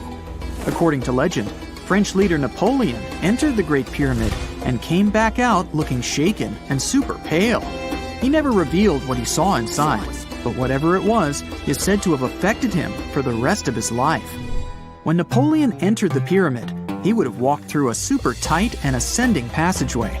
He'd then go through another passageway, known as the Great Chamber. This corridor would have been much taller than the previous one, and would have cobbles too. He'd then reach the King's Chamber, the centerpiece of the Great Pyramid, which was lined with huge blocks of granite. But it wouldn't have looked as grand as we might imagine. There are no hieroglyphics decorating its walls, as Egyptians only began decorating the burial chambers of pyramids much later on. The pharaoh's tombs deep inside the pyramid would have also been filled with treasures, from chunks of gold to the world's most expensive jewelry. But this would have all been looted a long time ago. The only thing that probably would have been left in there would have been a huge sarcophagus, which would have once contained the king's mummy. He'd also have to walk past the queen's chamber. This room most likely didn't hold any queens though, as pyramids were usually only built for one person. There are mysterious tunnels leading from here. To this day, no one is really sure what they're there for. And that's not the only mysterious and creepy thing Napoleon may have encountered, as stories of pharaohs leaving ancient curses on pyramids go way back. Many pyramids had warnings written on the outside, telling of horrifying things that would happen to those who entered and disturbed the peace. We might not know what exactly Napoleon found in the Great Pyramid that scared him so much, but we know for sure what was found in Tutankhamun's tomb. Tutankhamun was an ancient Egyptian pharaoh who was only 8 or 9 years old when he took to the throne. He became a cultural phenomenon when his tomb was discovered almost completely intact in 1922. His pyramid sits in the Valley of Kings in Thebes, modern Luxor, which is in Egypt. Unlike the Great Pyramid, Tutankhamun's tomb was covered in beautiful wall decorations. The walls told the story of how he would travel to the afterlife through the underworld. Egyptians believed all people would have to take this journey, so they would fill their tombs with objects and paintings to help them get there. There'd also be spells painted on the walls. They believed this would help people pass over to the next realm. The journey would be pretty long, and for that reason, the ancient Egyptians would also fill the pyramids with food. Tutankhamun's pyramid was filled with 8 fruit baskets. They even found something called gingerbread fruit in there. The rooms were jam-packed with furniture, statues, clothes, and staffs, amongst a whole bunch of other things. You'd likely find a lot of clothes and expensive jewelry in the pyramids as well. The ancient Egyptians wanted their ancestors to travel in style to the afterlife. They put Tutankhamun in his final resting place with over 50 pieces of clothing, all of the highest quality. There were tunics, scarves, gloves, and headdresses, and a ton of jewelry. Bracelets, pendants, necklaces, rings, and scarabs for protection were all found inside. Each of them was made of gold or precious stones. There were also fans made of ostrich feathers to keep the old pharaoh cool in the hot Egyptian sun. But the temperature inside the pyramids never actually went above 68 degrees Fahrenheit. The ancient Egyptians developed a super cool air conditioning system that we don't fully understand even today. Tutankhamun's pyramid also contained 130 walking sticks made from ebony, ivory, silver, and gold to help him on his journey. There were 3 chariots hidden away in case he got tired of all the walking. They also put 11 boat paddles inside, but there was no sign of any boat. The pyramids would be littered with the pharaoh's favorite scents and perfumes. During the excavation of Tutankhamun's pyramid, it quickly became clear that it had been robbed during ancient times. There was damage to doors and traces of oils left in empty jars. It looks like someone raided the pyramid for gold and the scents, perfumes, and oils that had been left for King Tut. There was still a bit of perfume, which was made from coconut oil and frankincense, left in one bottle. It seems like Pharaoh Tutankhamun loved board games. There was an ivory traveling set of senet in his pyramid. Although we don't know for sure exactly how to play it, we have figured out it was sort of an ancient Egyptian version of backgammon. It looks like it was a 2-player game where the goal was to knock your opponent off the board. Not really sure who Tutankhamun's mummy was supposed to play with though. The ancient Egyptians had some rituals that may seem pretty strange to us. For example, they used to shave their eyebrows off if they ever lost a cat. So it's not too surprising they put some really weird things inside pyramids. Archaeologists discovered a collection of mummified cats and scarab beetles in pyramids that date back more than 4,000 years. They were found in the pyramids of Saqqara, which is south of Cairo. They also found a bunch of makeup kits and mirrors inside. Makeup was worn proudly by both men and women in ancient Egyptian times. Eyeliner was the most popular cosmetic. The Rosetta Stone was one of the best discoveries ever made in pyramids. It was found by our man Napoleon Bonaparte and his team. It's a black granite rock that dates back to 196 BCE. It's transcribed in Greek, Demotic, and hieroglyphic.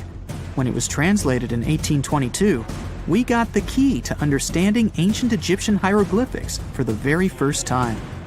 The discovery of Queen Hatshepsut's mummy in 1903 changed our understanding of the Egyptians forever. After she had passed away, her successor, Thutmose III, removed most of the evidence of her reign, so we basically knew nothing about Egypt's first great female leader. She's now gone on to become one of the few and most famous female pharaohs of Egypt. Pharaoh Khufu even had a fully fledged boat in his pyramid. Archaeologists uncovered more than 1,200 pieces of a giant boat near the Great Pyramid at Giza. They reassembled the boat, and it's a whopping 144 feet long. It's most likely a solar boat, which was designed to carry the resurrected king with the deity Ra. Fun fact, the Pyramid of Giza is the last remaining of the 7 wonders of the ancient world. The other 6 are the Hanging Gardens, the Colossus, the Temple of Artemis, the Mausoleum, the Lighthouse, and the Statue of Zeus. This pyramid was also the world's tallest man-made structure for 3,800 years, and it's the biggest pyramid in Egypt. It took a staggering 2.3 million blocks of limestone, and some weighed as much as 80 tons.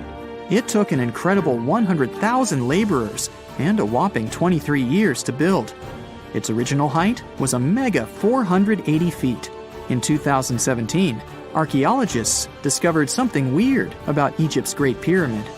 There's a hidden void that's at least 100 feet long, and no one really knows why it's there or what's actually inside it. The weird void is the first inner structure discovered within the 4,500-year-old pyramid since the 1800s. Scientists used cosmic rays to detect the massive hole, but are still no closer today to finding out what's inside. The ancient Egyptians took a lot of care building the pyramids, and everything was strategically placed and structurally sound, so it's super unlikely that this hole is due to blocks falling over time. Loads of pyramids also contain small model figurines called ushabti. These represented attendants. They believed they would come to life to serve the pharaohs in the afterlife. But it's amazing that all this stuff actually fit inside. There isn't actually a huge amount of space inside the structures. It's mostly just rock. Mirror check. You've got your beige parka on, your chisel is packed, and your overnight plane ride to Saudi Arabia is booked. You know what this means, right? Unfortunately, you weren't cast in the remake of Dune. It just means that you're ready to go explore the world's largest desert areas in the hopes of uncovering prehistoric secrets about our ancestors. Let's get one thing straight. If you ever thought that deserts were empty spaces, think again. They might be filled with sand as far as the eye can see, but they also hold a lot of history, you know, because before humans settled down in cities and towns, we were nomadic people, and we traveled all around the globe looking for food, water, and shelter. So we had to come up with some interesting stuff to survive. Like this thing that was found in the desert of Saudi Arabia. Do you have any idea what this could have been? Over many years, scientists have discussed the origins and use of huge structures such as these ones. It seems our Neolithic ancestors were way smarter than we gave them credit for. They didn't spend all their hours around the fire carving weapons out of stone. No, they were also practicing their architectural skills. These huge stone structures are called desert kites, because if you look at them from a distance, well, they sort of look like kites. Archaeologists have arrived at the consensus that these kites were used to lure animals in. This way, it would make it easier for our ancestors to guarantee their week's food. But that's not all. Take a look at these monolithic structures right here. They show us that our ancestors probably drew on rocks, the blueprint of what they were going to build on the ground.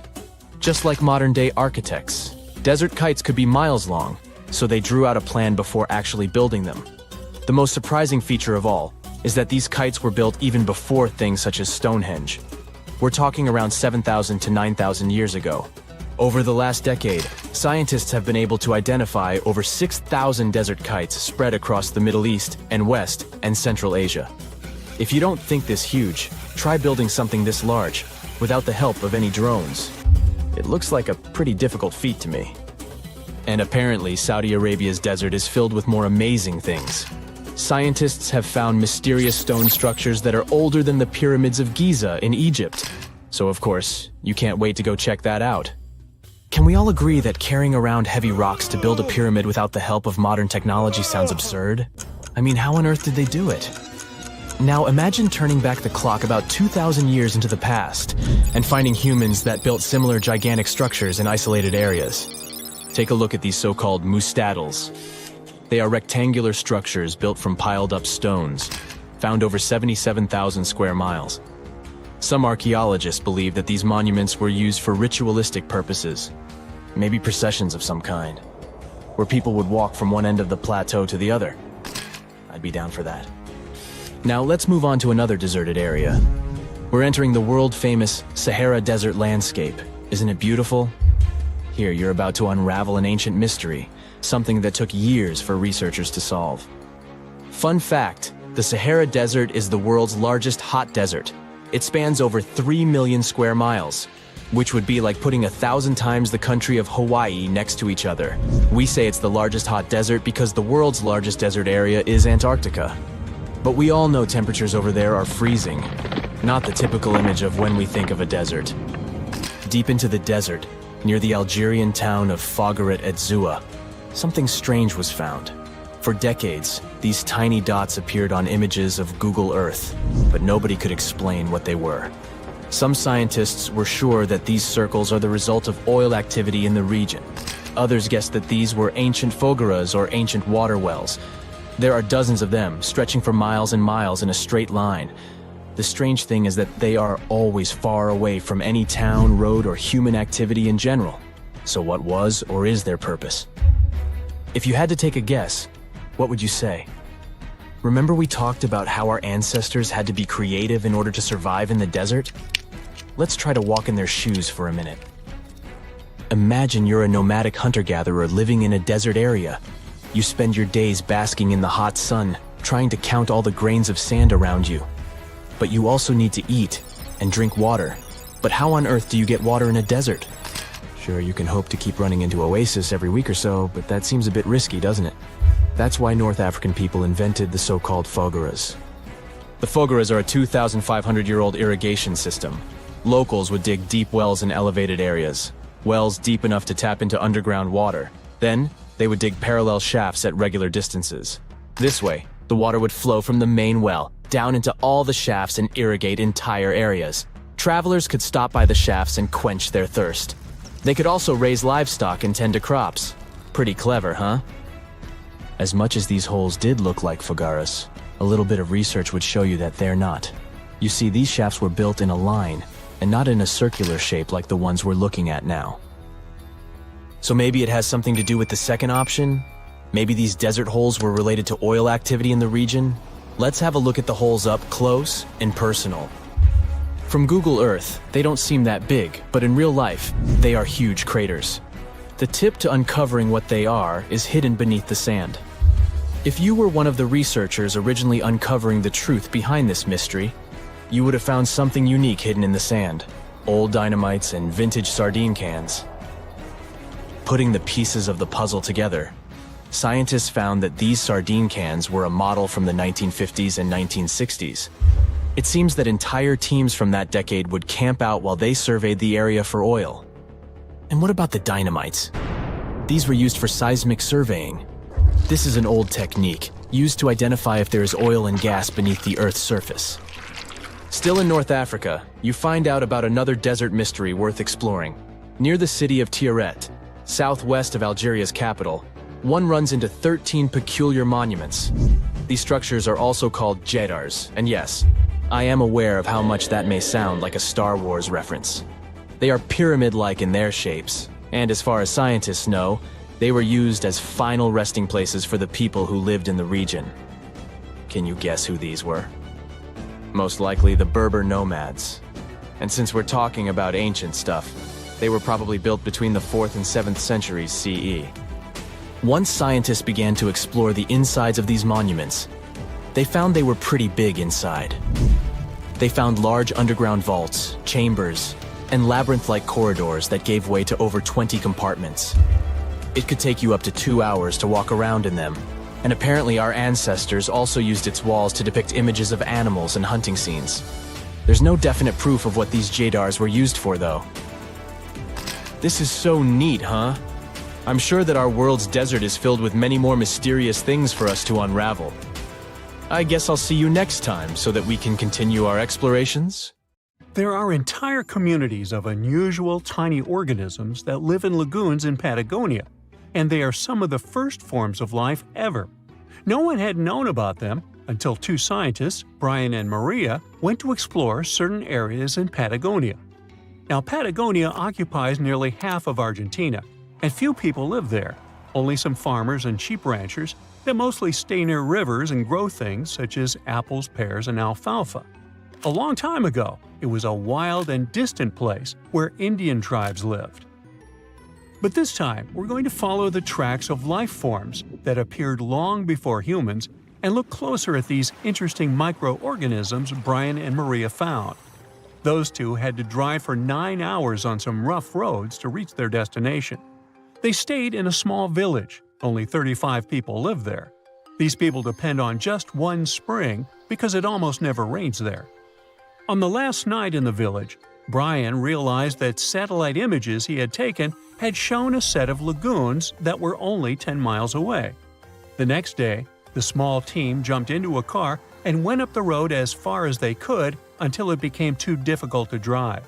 They continued hiking the rest of the way. It was hard because they had to carry water to deal with the intense sunlight. In some spots, they ended up sinking up to their knees in a slush made of salt. Up there were 12 lagoons with perfectly clear waters. The place itself didn't offer much except for very acidic and salty water and intense direct sunlight. But it was kind of like traveling back in time because those conditions were like what Earth looked like many, many years ago. When Brian examined the lagoons, he was surprised to see many unusual microorganisms there. We call them stromatolites, and they're so small we can't even see them without a microscope. But they get together and form large communities. In the past, many unusual species lived this way. For example, cyanobacteria. They were important back in their time because they produced oxygen. Earth, in its initial stages, didn't have much of this gas in its atmosphere. The first stromatolites might have been formed by diverse types of bacteria that didn't necessarily produce any oxygen, but were just living their peaceful life there. They formed layers, piling on top of one another, so that at least some of them could get a bit of sunlight. They used sand and sticky liquids to stay close together. Brian was also incredibly surprised because those were the biggest living stromatolites he had ever seen. Living stromatolites usually grow to be over 3.3 feet high, but the newly found ones were 15 feet wide and a few feet tall, which is giant compared to those living in other places. And fossilized ones were even larger. A long time ago, they could grow bigger than today because there weren't many other species that could eat or harm them. Also, there are many other organisms today that can grow faster and more massive than them and take up their space. That's why stromatolites can only survive in rare places where hardly anything else can live, like in these very salty lagoons located high above sea level in Punta de Atacama.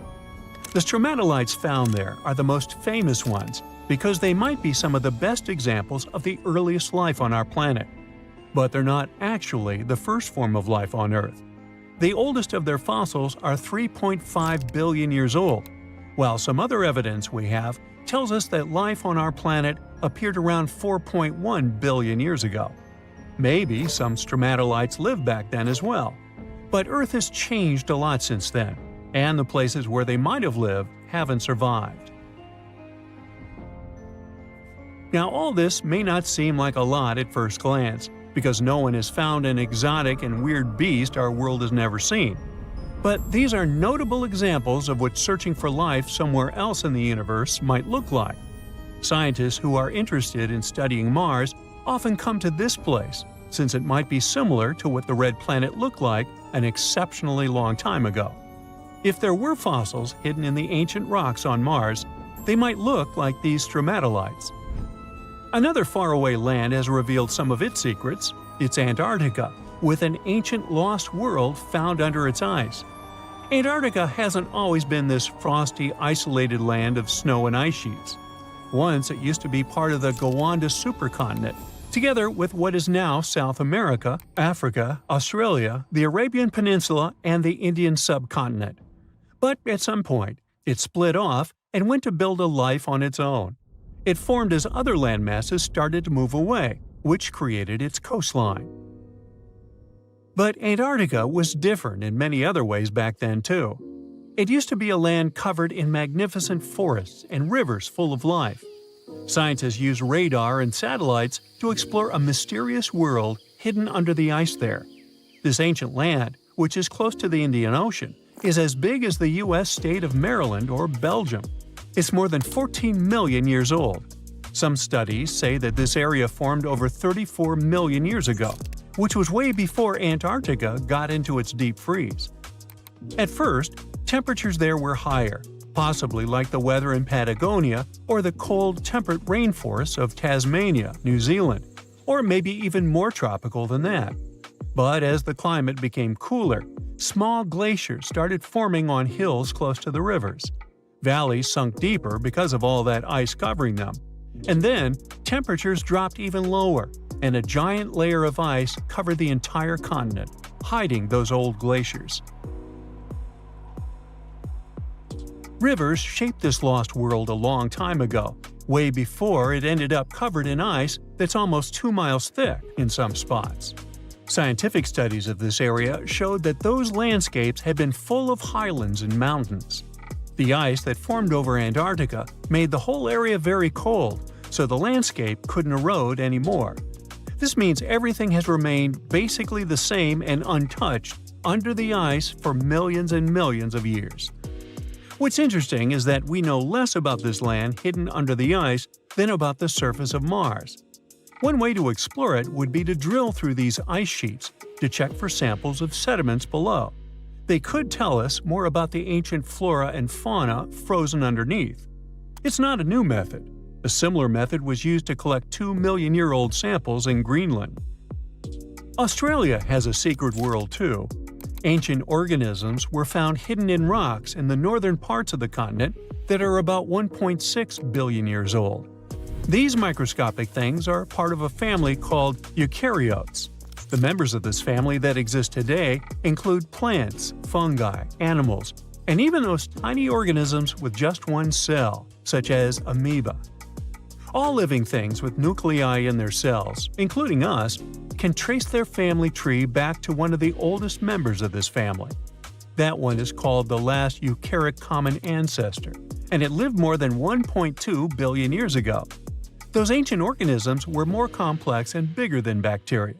Maybe they were the first predators on Earth, hunting bacteria. When you think of an epic desert scene with blazing sun, endless dunes, and those magical little oases, you probably picture the legendary Sahara, right? But what if I tell you that 11,000 years ago, this vast expanse of hot sand looked totally different than it does today? Yeah, I don't know, I wasn't around then. But I'm told that back then, what we now call a desert was a lush paradise, brimming with lakes, rivers, grassy plains, and even woodsy forests. So, where did all this water go? There are many stories about the distant past of our planet when deserts were covered with jungles and forests, and then something happened, like changing climates or colossal earthquakes, and it all turned green lands into dunes. But how about a theory that Sahara became a desert because of humans and goats? The Sahara has seen its fair share of wet and dry drama throughout the ages, mostly thanks to little shifts in Earth's orbital tilt, causing variations in how much solar radiation hits the atmosphere. There were even times called the African humid periods, when the rain would pour in and transform the dry landscape into a bright green haven. But between 8,000 and 4,500 years ago, something really funky happened to this region. Certain areas went from humid to dry way too fast to explain it by just orbital changes. In the blink of an eye, the lush Sahara turned into the Sahara we know today. Now, if you ask scientists why it happened, they will tell you, "Oh, it's just poor parameterization of the data." Bet you didn't get it, did you? What? Well, right, let me translate it from scientific to common human. It means they really don't know the answer themselves, and they got a bunch of missing puzzle pieces. But as scientists sifted through ancient dirt and pollen samples, they spotted a quirky trend. Wherever there were pastoralists, also known as humans with their domesticated animals, the plant life seemed to shift. It was as if every time humans and their furry friends meandered through the greenery, they turned it into scrub and desert right behind them. Oops. Yep, chances are that by overgrazing, humans were sapping moisture out of the atmosphere, since plants give off moisture, which helps make clouds and making things even sunnier, leading to a quicker end of the humid vibes.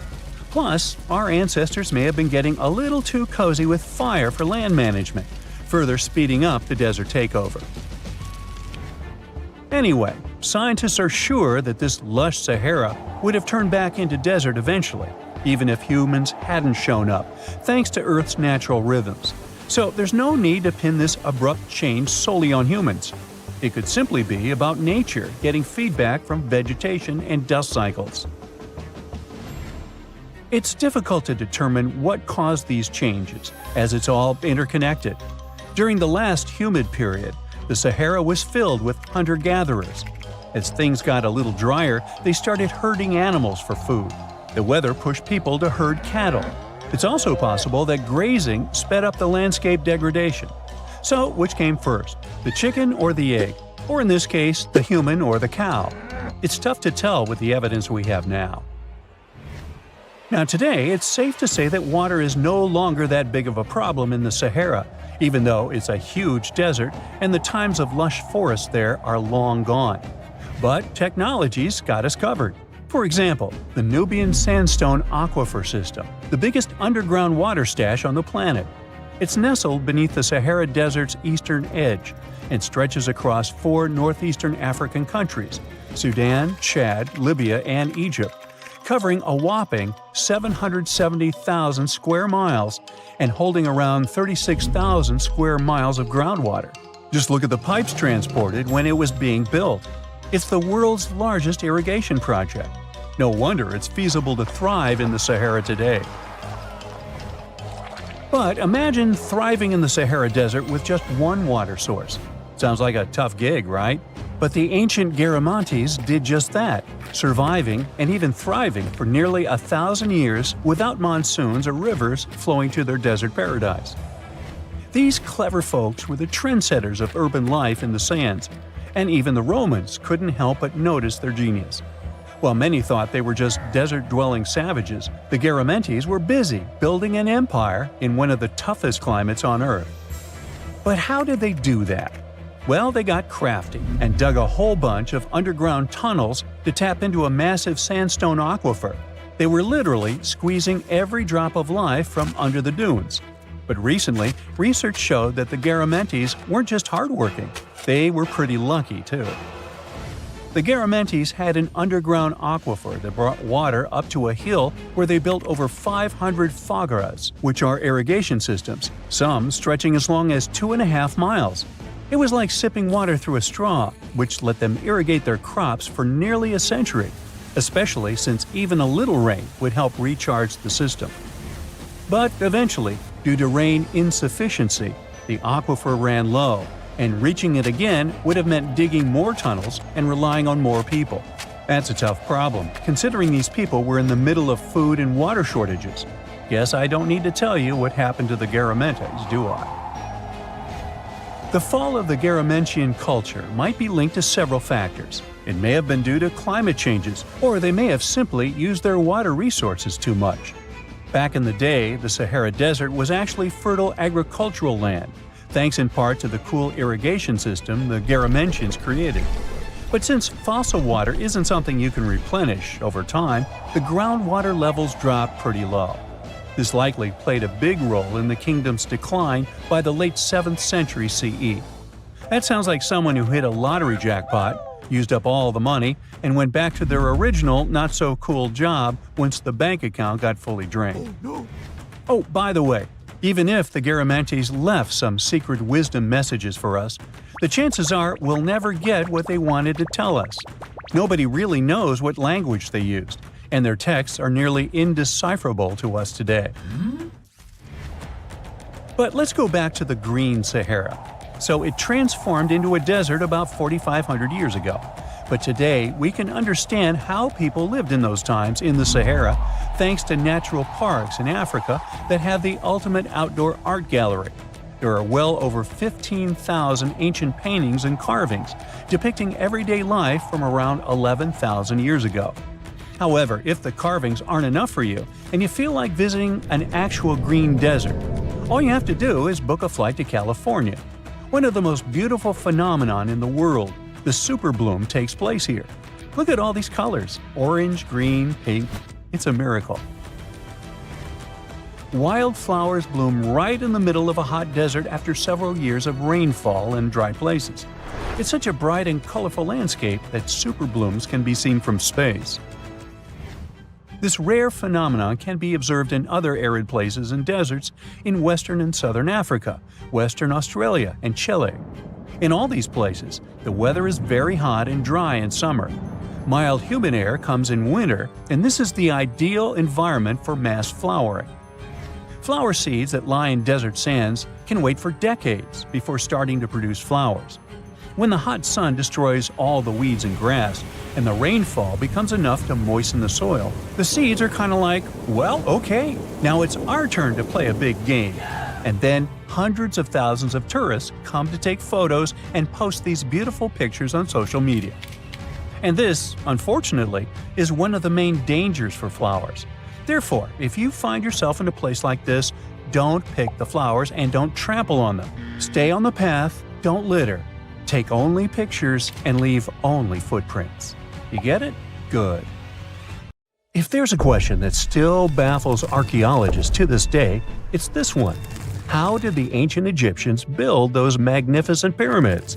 As far as we know today, their resources were quite limited, especially in terms of tools and building materials. We still don't have a fully satisfying answer, but hey, we've got some pretty amazing theories worth considering. The leading contender among these theories involves the clever Egyptians employing a sneaky strategy. Now picture this. They constructed a slanted and curving mound made of bricks, earth, and sand encircling the pyramid to be. As the pyramid grew taller and taller, they simply increased the height and length of this wacky structure. It's like they were playing an ancient game of Jenga. Now, how did they get those massive stone blocks up there? Well, according to the legendary ancient Greek historian Herodotus, they used sleds, rollers, and levers. It sounds like they turned construction into a supersized game of tug-of-war. And guess what? Herodotus also claimed that the Great Pyramid, the one from Giza, the granddaddy of them all, took a whopping 20 years to build. There's more. Herodotus also dropped a mind-boggling number on us. 100,000 men were supposedly involved in this pyramid extravaganza. Did they hire the entire Egyptian population? Well, it might not be as far-fetched as it sounds. These men were probably mostly farmers, so they probably focused on the pyramids when there wasn't much work to be done in the fields. Like during the flood season of the Nile River. Obviously, specialists in the archaeological community had something to add to this theory. By the late 20th century, they discovered some evidence that suggests the workforce might have been smaller and more permanent than previously thought. Instead of a massive army of 100,000 pyramid builders, They proposed that a modest crew of around 20,000 workers, accompanied by support personnel like bakers, physicians, and even spiritual leaders, could have gotten the job done. There was also this theory that claimed that the pyramids were actually built from the top downward. It suggested that these colossal structures were nothing more than isolated hills used as quarries. The stones were supposedly drawn from these hills, and over time, competing engineers took charge and transformed them into the iconic pyramids we know today. Now, before you dismiss this theory as a wild fantasy, some folks thought it wasn't completely crazy. After all, there are instances where isolated hills exist, so maybe this theory had a tiny glimmer of truth. Whether it involved ramp building or ingenious work schedules, one thing is clear. Those pyramids have definitely left their mark on history and on our imaginations. Now, speaking of ancient Egyptian mysteries, there's this gigantic unfinished obelisk sitting in ancient Egypt, and scientists are trying to figure out how it was shaped. Now, some people suggest that our industrious ancestors used handheld pounders to get the job done. One expert has a different take on the matter, though. He argues that if we take a closer look at the pattern left behind by the shaping tool, we'll notice something peculiar. The walls of the trenches surrounding the obelisk display a neat and even pattern, which is pretty unlikely if they were pounded away by mere mortal hands. According to this expert, those horizontal striations are usually the result of a tool that takes breaks while removing material, leaving its mark on the surface. But wait, there's more. Imagine the tool being rocked back and forth against the trench walls, clearing away the waste to keep the trench from narrowing.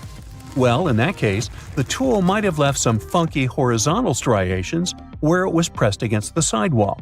This sounds like some fancy technology at play, don't you think? And guess what? The dynastic Egyptians probably didn't have access to that kind of know-how.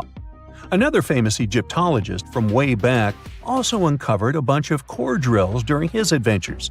Although the actual drill bits are missing, his collection houses these particular core remnants made of limestone, alabaster, and even granite.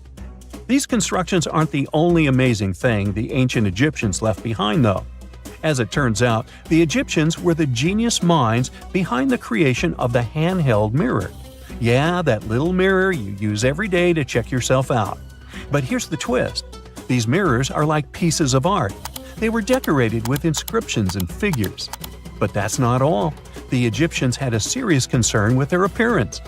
They knew the importance of personal hygiene and looking fabulous.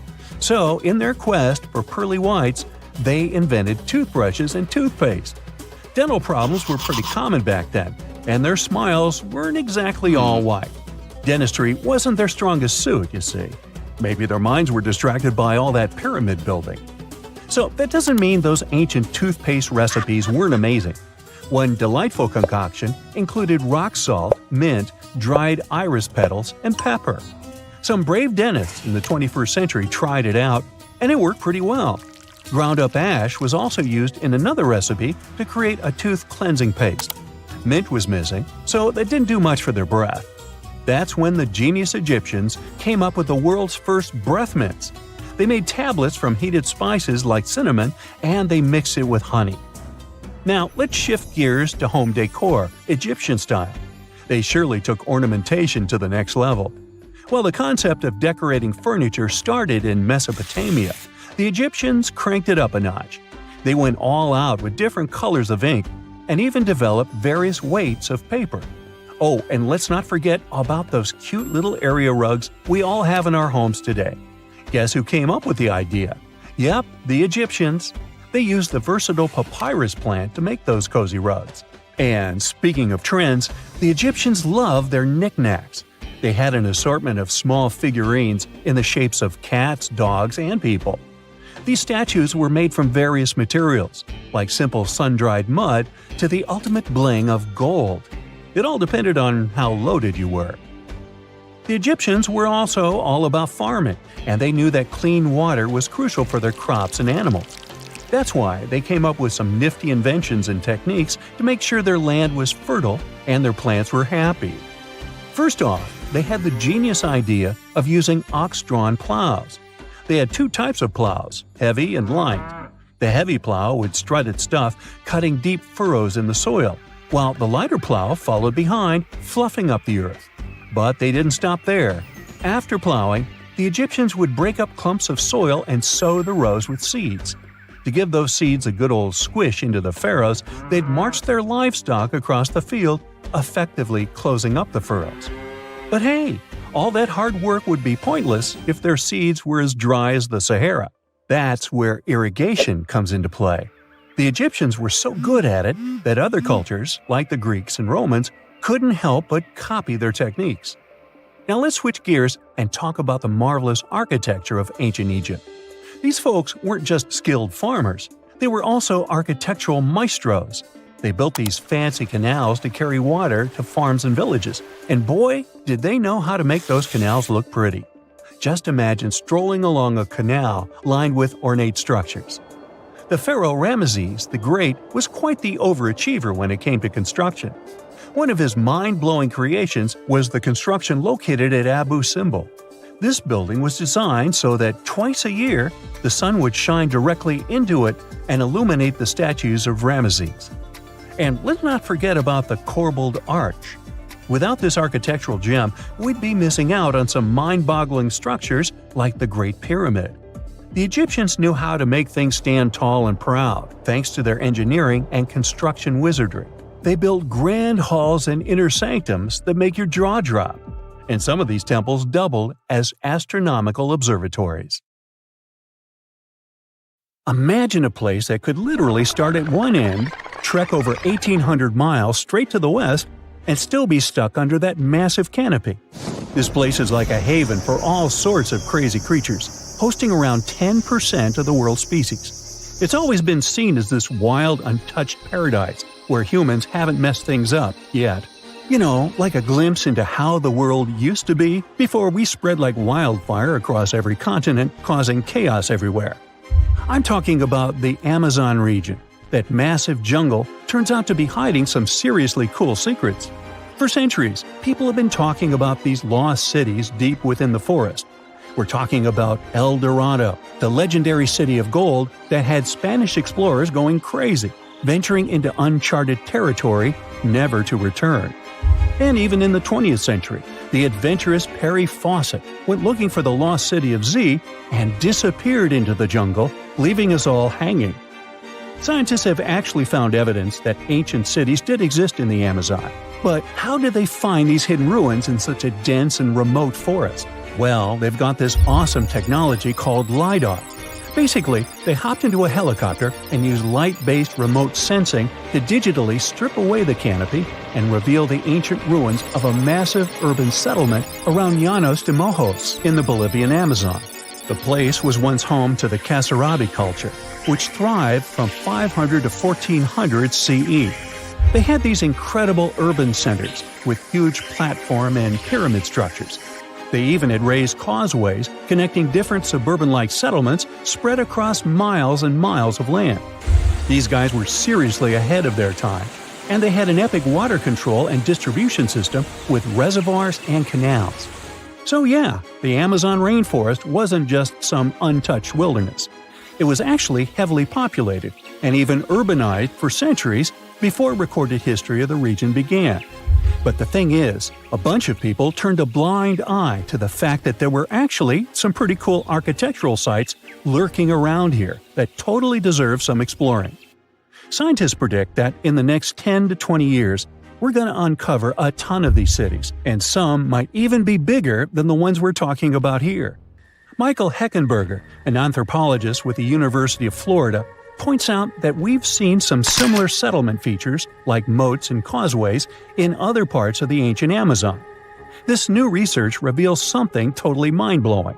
Past examples of urbanism in the Amazon were more like groups of villages connected together, not quite what we'd call urban. You see, they were missing those fancy larger centers with their grand architecture and stuff. But guess what? Llanos de Mojos has got them. This place is the real deal when it comes to a fully urbanized Amazonian landscape. So, in the Llanos de Mojos region, a bunch of ancient settlements have been found. These were home to the Khafre people, who were all about hunting, fishing, and farming maize. We're talking about hundreds of sites spread across 1,700 square miles. But these sites were so remote and hidden in the tropical forest that it was like trying to find a proverbial needle in a haystack. A team of archaeologists weren't going to let that stop them, though. They decided to take to the skies and use some fancy LiDAR mapping technology. Just imagine an aircraft flying over the area, shooting out a bunch of infrared beams. These beams hit the ground and bounce back, giving us the distance to different objects. It's like creating a super detailed map from above. Using computer software, these genius scientists were able to strip away the trees from the images, revealing the Earth's surface and all the ancient archaeological goodies hidden beneath. And boy, did they strike gold. They found a whopping 26 unique sites, including 11 that nobody even knew existed before. So what about these 26 super cool sites? Among them, we've got Landivar and Kotoka, which are like these huge urban centers. And get this, we already knew they existed, but the new maps revealed they cover 1.5 and 1/2 square miles respectively. These centers are surrounded by moat and rampart fortifications, like something out of a medieval castle. And they've got all sorts of crazy stuff inside. We're talking artificial terraces, massive earthen platform buildings, and pyramids that reach over 70 feet tall. All these epic buildings are actually facing the north-northwest. It's like they were trying to align themselves with the cosmos or something. This kind of cosmic worldview can be found in other ancient sites in the Amazon too. Now, let's take a bird's-eye view and strip away all those pesky trees. We can see these two centers in all their glory, and they're actually connected to a whole network of settlements through a bunch of causeways. Picture it like spokes on a wheel, stretching out for miles. Canals also stretch out from these main centers and connect to rivers and Laguna San Jose. It's like they had their own water delivery system going on. These ancient guys totally reshaped the whole landscape with their crazy cosmology. The only bummer is that their impressive architecture was made from mud brick. While it looked amazing back then, it just wasn't as durable as the limestone used by the Maya. What happened to the Kasarabi and their settlements is still a big mystery. But based on dating at the sites, it looked like they disappeared around 1400 CE, way before Europeans arrived in the Amazon. One theory is that a massive drought hit the region and messed everything up. The researchers found these massive water reservoirs at various sites, which is pretty interesting, considering how rainy the Amazon is known to be. Who knows if they were for drinking water or farming fish and turtles? But hey, severe droughts have happened in the past, and it only takes a couple of bad harvests to make people pack up and move on. What's even more interesting is that these communities thrived in the same area where this guy Fawcett we mentioned before went missing while searching for his lost city of Z. Maybe he was onto something after all. This is how it was. Fawcett stumbled upon this super cool document called Manuscript 512 at the National Library of Brazil. It's believed to have been written by a Portuguese explorer. Now, according to this document, back in 1753, a group of explorers discovered the remains of an ancient city. It had arches, a statue, and even a temple with hieroglyphs. But the document didn't spill the beans on where this city was located. So Fawcett got all hyped up about finding this city and made it his secondary mission after his main goal of finding something called Z. At one point, he had to come back to Britain to run some errands, but in 1920 he decided to give it another shot. Fawcett went on a personal expedition to find the city, but it was unsuccessful. 5 years later, Fawcett, his son Jack, and their buddy Raleigh Rimmel disappeared in the Mato Grosso jungle. Some researchers think that Fawcett might have been influenced by info he got from indigenous folks about this place called Kohikagu. Turns out Kohikagu was discovered by Westerners in 1925, and it had the ruins of 20 towns and villages.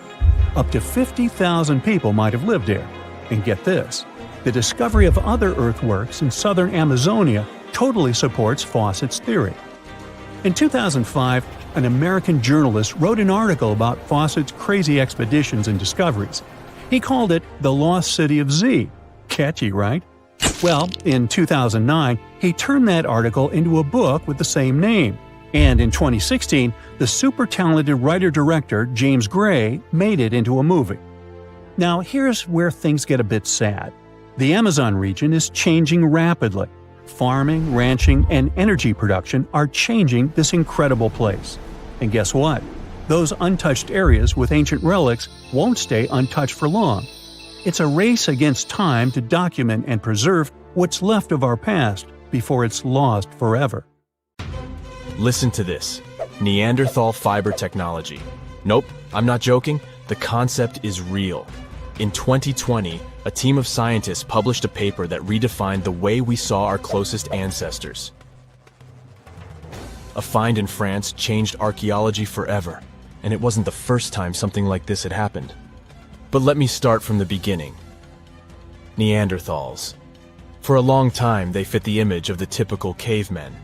If you are now thinking of someone like Fred Flintstone, you wouldn't be much wrong. What was the reason behind this stereotype? When did we start believing that Neanderthals were not the brightest tools in the shed of evolution? In comes William King, a 19th century British geologist. He was the man who named the Neanderthals.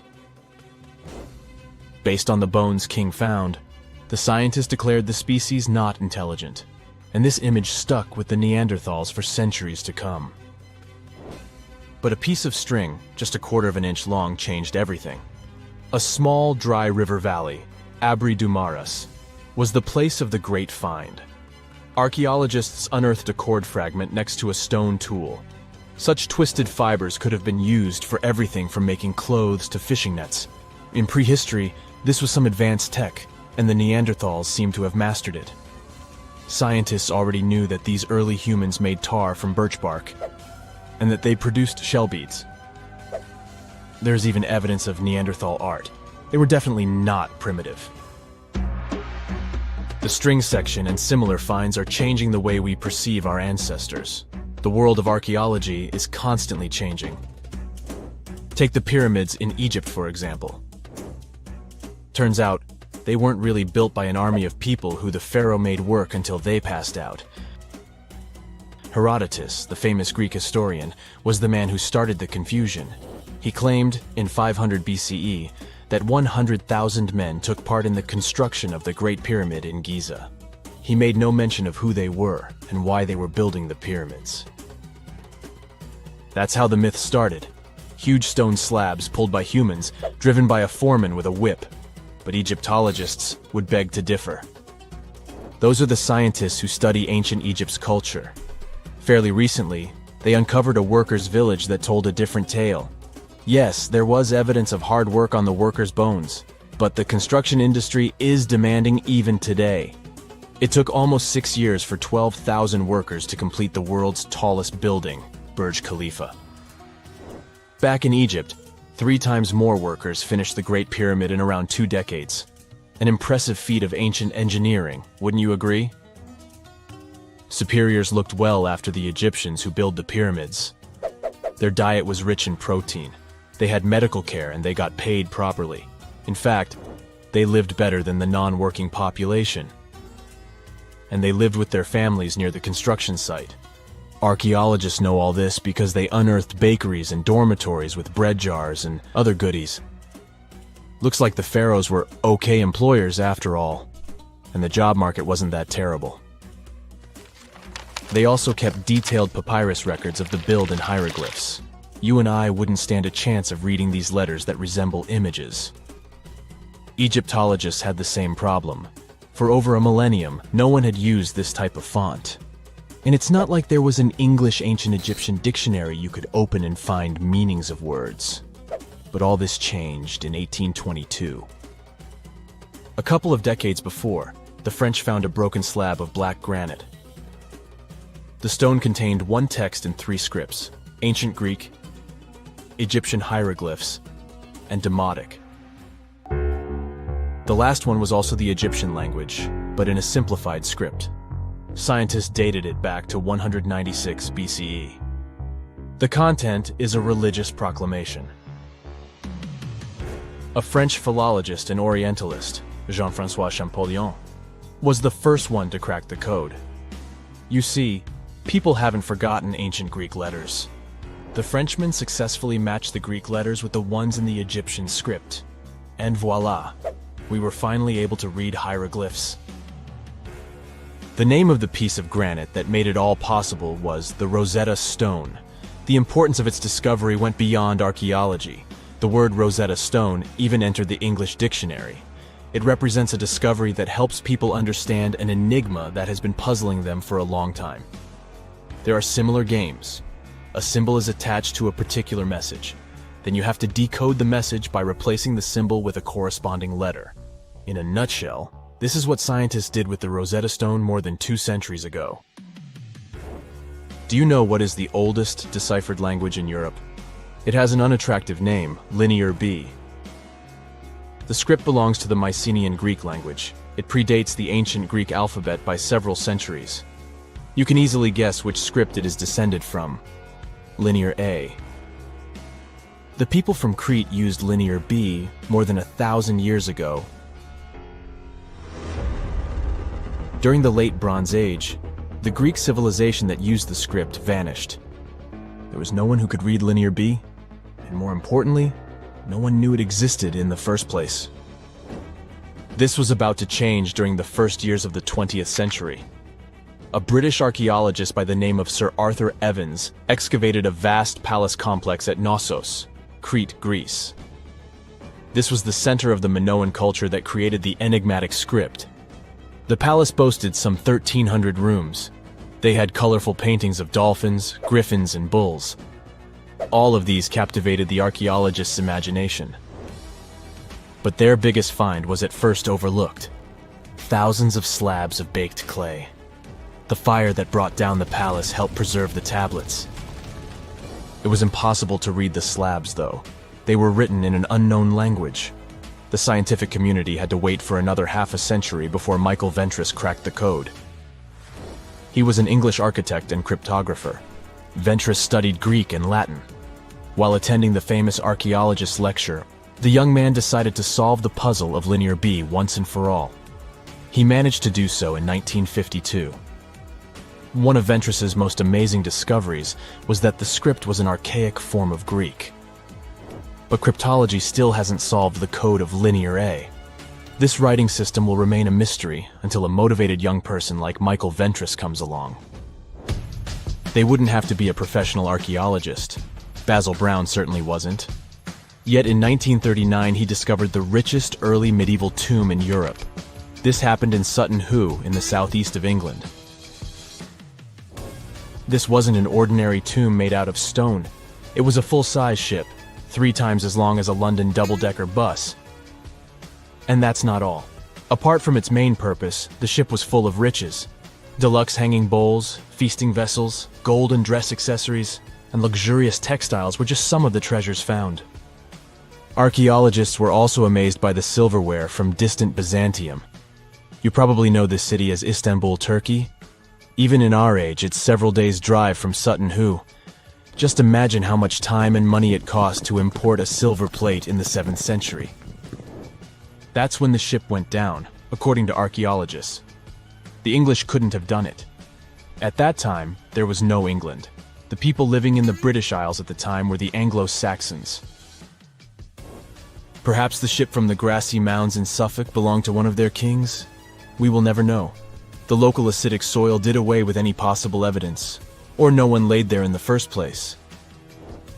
It could have been a cenotaph, which is a monument constructed to honor an important person. The archaeologists still don't have a definite answer.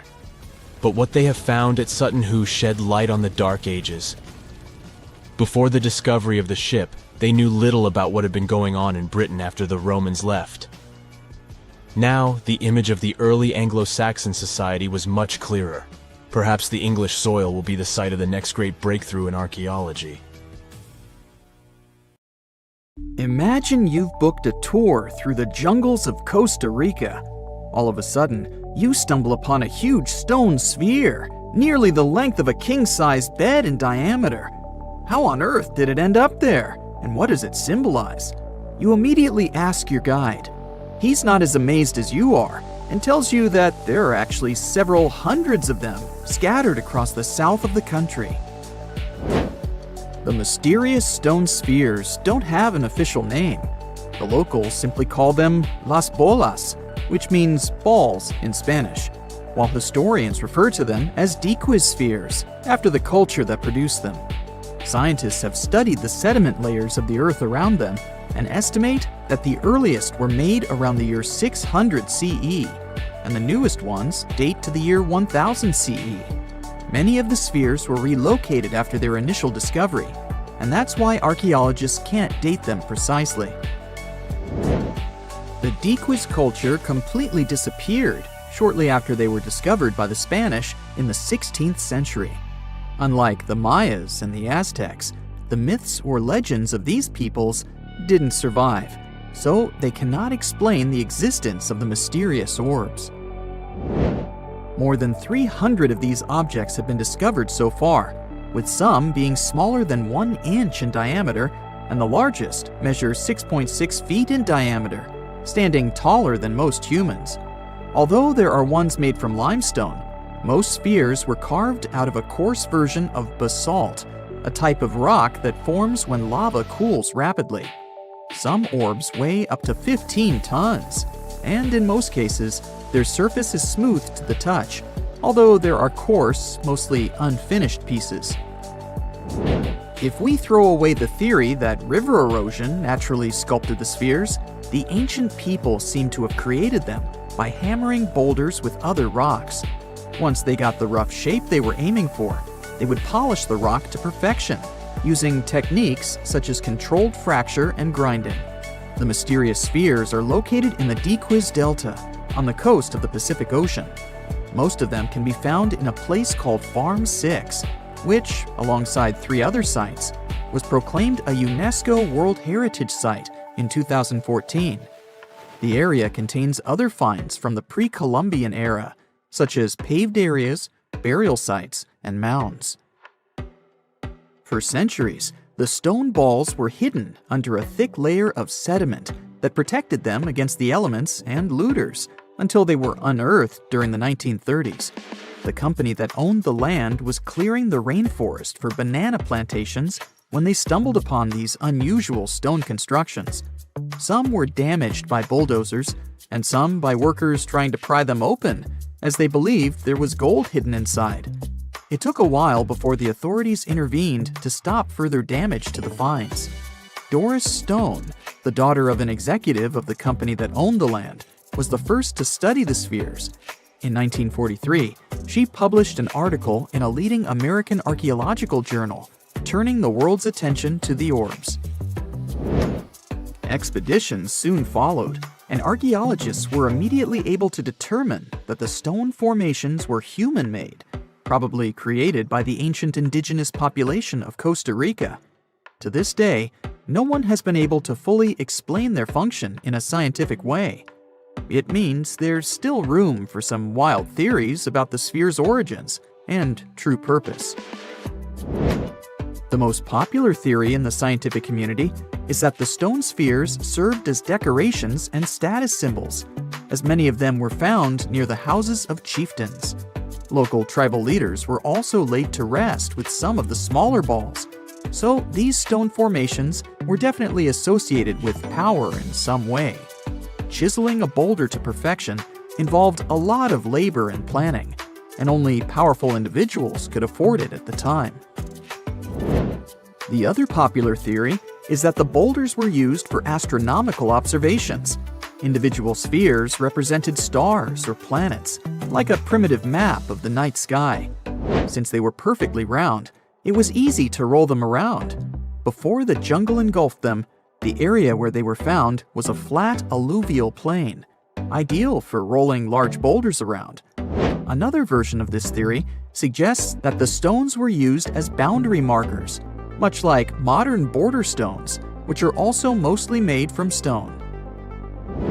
Finally, legends from other tribes that lived in the area tell of how the spheres were cannonballs that the deity of thunder used to drive away the deity of winds and hurricanes. We still don't know the original purpose of the Costa Rican spheres, but they remain an important part of the country's national identity.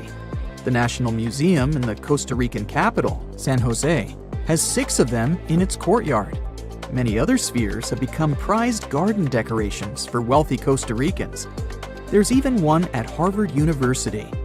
More than a millennium after they were created, the mysterious stone spheres of Costa Rica are still associated with power and wealth. In terms of numbers, the stone orbs are not perfectly round.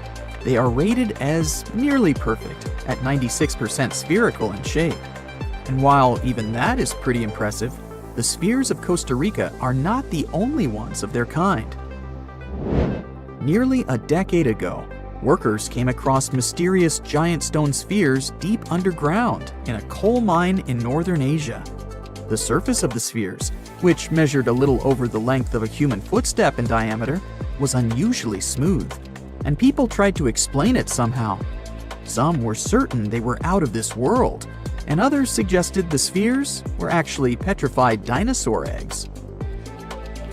Scientists quickly put an end to further discussion, as it turned out that the mysterious spheres were concretions.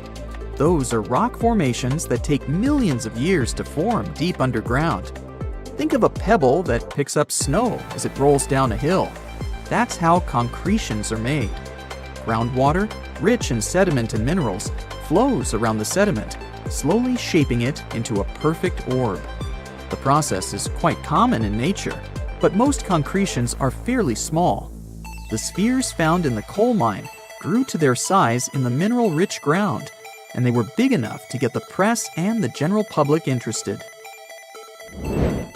Another possible case of concretions is the massive stone spheres found in the Visoko Valley in Bosnia.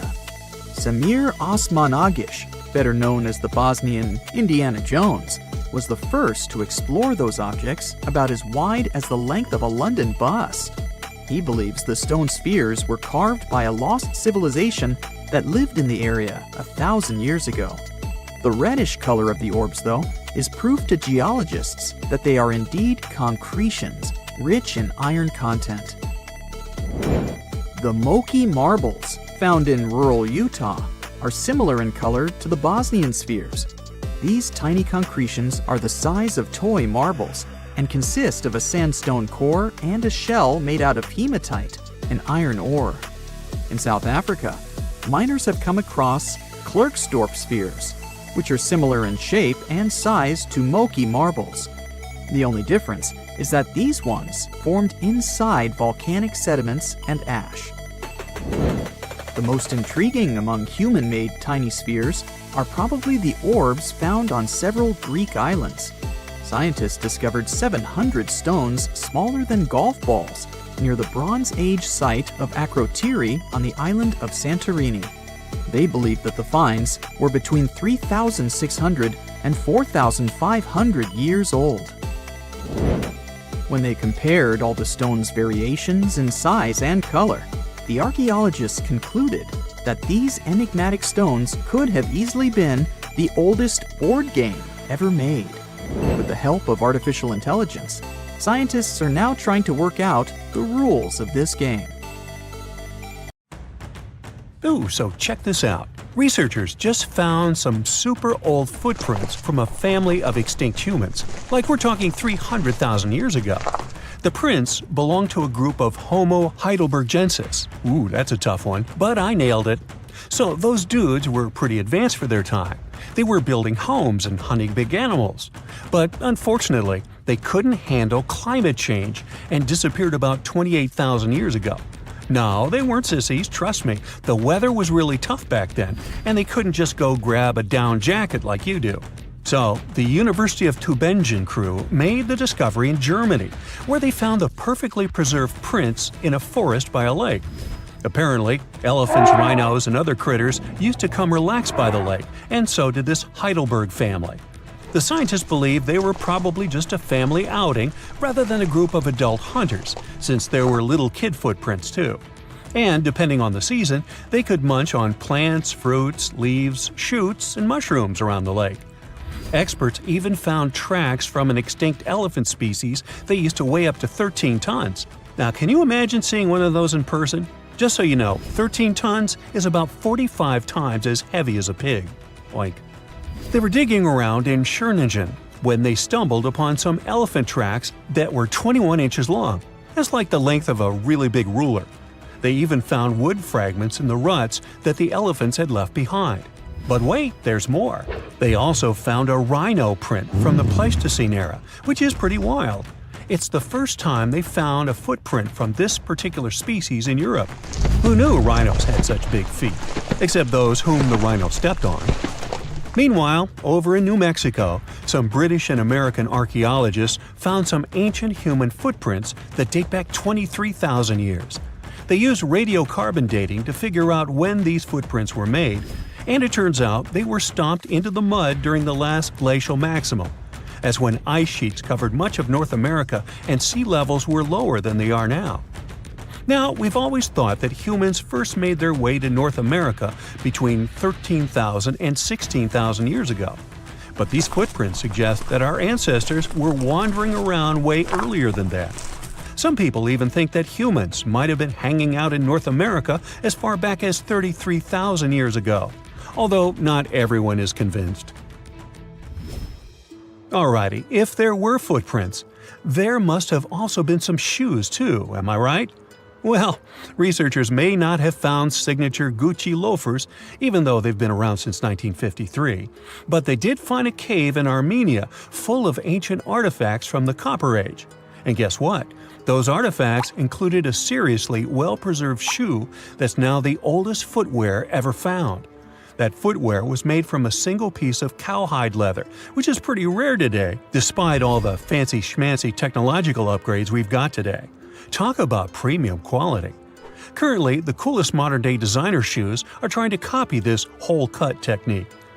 The shoe was also rubbed with some kind of plant or vegetable oil for extra durability, and it even had shoelaces that crisscrossed through a series of holes, just like our beloved sneakers today. The shoe was about the size of a woman's US 7, so we're guessing it was tailor-made for some fancy-pants wealthy person. Can you imagine rocking these feet whips back in the day? They were possibly the talk of the town. Now, since we're talking about shoes, have you ever had that gross feeling when you step in something sticky? Especially if you're wearing a brand new pair of white sneakers? No, not what you're thinking. I'm talking about chewing gum. It's a total buzzkill to have it stuck to your shoe. A super cool British archaeology student named Sarah Pickett found a 5,000-year-old piece of Neolithic chewing gum made from birch bark tar while on a dig in Finland. It even had tooth marks in it. Who knew our ancestors were into chewing gum too? Apparently, birch bark tar has antiseptic properties, so it's believed that Neolithic peeps chewed it to help treat mouth and gum infections. So it looks like people have been spitting out gum since the beginning of time. Ah, what a tradition. Prehistoric designers had way more than just shoes to offer to prehistoric fashionistas. You're not going to find such a statement piece in the mass market, and I'm not sure about high-end boutiques either. Yep, it's supposedly the oldest purse ever found, and yep, those are dog teeth used as decorations for a handbag. According to one of the archaeologists, these teeth were all the rage back in 2500 BCE. People were putting them on everything, from clothes to jewelry. But this particular handbag was something special. It had over a dozen sets of teeth and was super fancy, which means whoever owned it was perhaps a VIP. Unfortunately, the purse itself didn't survive the test of time. All that's left are these teeth, pointing in the same direction and looking like a modern-day handbag flap. It must have been truly chic back in the day, but it's a good thing we've moved on to more humane materials for our accessories. Did you hear about the dino-sized discovery on Yorkshire's coast? Yep, sometimes scientists discover not human footprints, but dino footprints. This time, they found a record-breaking dinosaur print that could have been left by a predator taking a break 166 million years ago. Can you imagine a T-Rex lounging on the beach with a smoothie in hand? This 3-foot-long fossil, spotted in Burniston Bay near Scarborough, is the largest ever discovered in the region.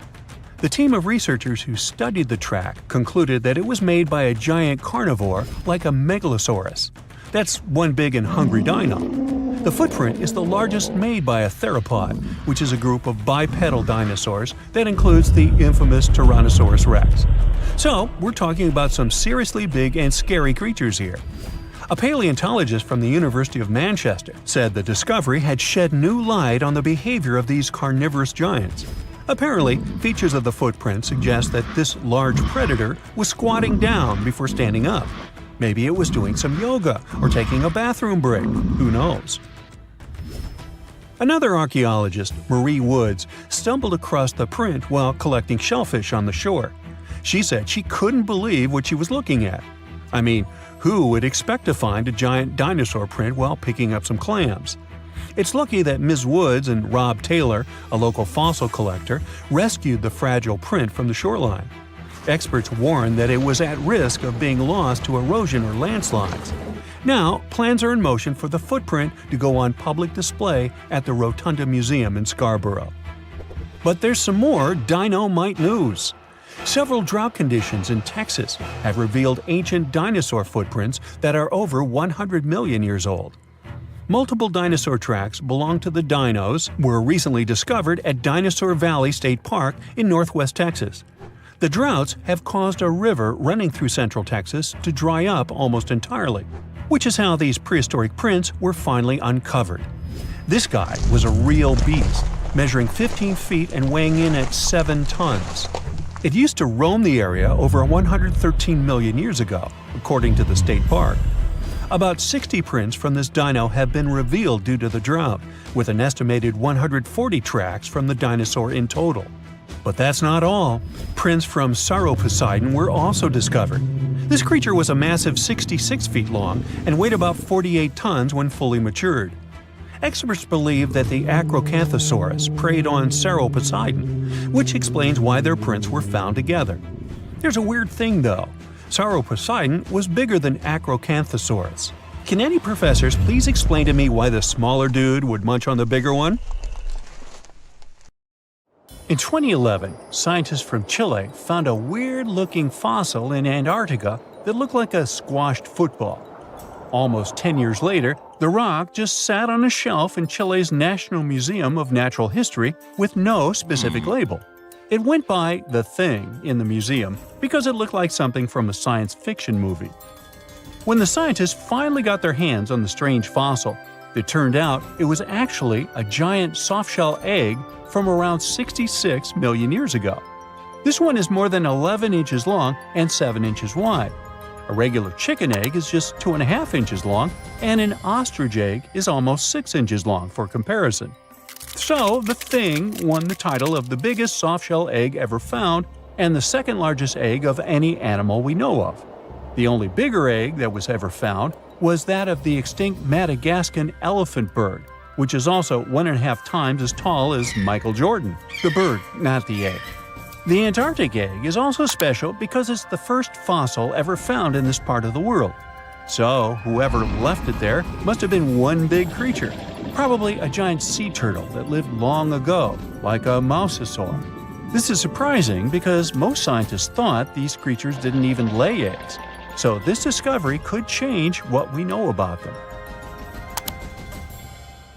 The egg is also unique because it has a thin eggshell and no pores, which is totally different from most dinosaur eggs.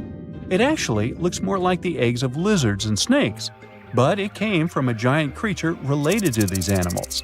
No known dinosaurs or flying reptiles from that time and place were big enough to lay such a huge egg, so it must have been a mosasaur after all. But we can't be 100% sure. Scientists did a lot of work and studied 259 types of living reptiles, like lizards and snakes, and their eggs. From this, they figured out that the mommy who laid the egg was probably at least 23 feet long, not counting her tail. During the late Cretaceous period, this part of Antarctica might have been like a nursery. Paleontologists have found bones of tiny mosasaurs and plesiosaurs in the same area, along with bones from the grown-up ones. Archaeologists in Norway made another cool but literally discovery and found dozens of arrows that had been hidden in ice for 6,000 years.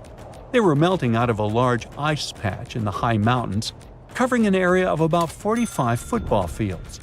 In 2014 and 2016, when the summers were extra warm, scientists went to an ice patch called Langfoni to look around.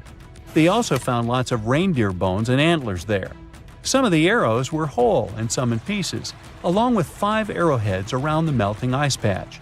This is more arrows than have been found at any other frozen site in the world. Some of the 68 found arrows date back to the Neolithic period, and the newest ones are from the 14th century of the Common Era. Ice is like the perfect time machine that can preserve whatever ends up there in an almost perfect condition. Langfoni became famous as one of the first ice patch sites after a local hiker found a 3,300-year-old leather shoe right next to its edge. Scientists are studying places like this to understand how people use these sites and how the ice patches from Norway to North America changed over time. Now, once upon a time, around 32,000 years ago, to be exact, a squirrel buried some seeds near a river in Siberia. Am I the only one getting the Ice Age vibes? Anyway, these seeds belong to a plant with cute white flowers. Thousands of years later, a group of scientists found these seeds buried deep in the frozen ground, about as far down as a 12-story building is tall. The seeds were surrounded by ice and bones of animals, like mammoths, bison, and woolly rhinoceroses. The mature seeds had been damaged, maybe by some squirrel, but some of the younger seeds still had good plant parts inside them. The scientists carefully took those out and put them in small containers to help them grow. And here comes the coolest part. They were able to grow the plants. Their flowers were shaped a little differently from the flowers of the same plant that grows today. After a year, the Ice Age plant even made new seeds. Based on this, the scientists suggested that permafrost could be a depository for an ancient gene pool, and we could find extinct species there and bring them back to life. Scientists on an icebreaker in Antarctica were looking for whales, but found something way more unusual. The camera behind the ship, which is as heavy as a car, detected 16 million icefish nests on the floor of the Weddell Sea. The nests were located about every 10 inches in all directions and covered an area of 93 square miles, which is slightly bigger than the whole of Washington, D.C. The colony even had a distinct border, which was a line in the sand. The scientists were in the area because they were studying a special spot in the ocean where the water was a little warmer than the water around it. In this warmer water, they found tiny animals called zooplankton near the top. When the young icefish hatch, they swim up to this area to eat the zooplankton before going back down to the seafloor to grow up and have their own offspring. Since there was so much food, it made sense to see icefish in this warm water. But they didn't expect to find such a huge number of icefish nests, much more than anyone had ever seen before. New Zealand's Antarctic Heritage Fund found some old photo negatives in a hut in Antarctica. They turned out to be unique images from the Ross Sea Party. It was a famous failed expedition led by Ernest Shackleton. He wanted to become the first person to cross Antarctica by land, from the Weddell Sea to the Ross Sea, passing through the South Pole. But things went wrong when their ship, the Aurora, was blown out to sea. They had to use the hut from another explorer, Captain Robert Falcon Scott. His goal was to be the first person to reach the North Pole, but sadly, he didn't succeed either. The negatives were made of cellulose nitrate and were found stuck together in the small box. The Trust took the negatives back to New Zealand, where they carefully separated them and discovered 22 hidden images. Many of the photos were damaged, but the Trust could still recognize some familiar places around McMurdo Sound, a well-known area in Antarctica. No one knows for sure who took the pictures. In December 2021, some scientists noticed a strange mark on the Larsen Ice Shelf, a giant sheet of ice off the eastern coast of Antarctica. They thought it might be a river flowing under the ice, so they drilled down over 1,600 feet to check it out. They expected to find water, but they didn't expect to see that the water was full of fast-moving creatures called amphipods.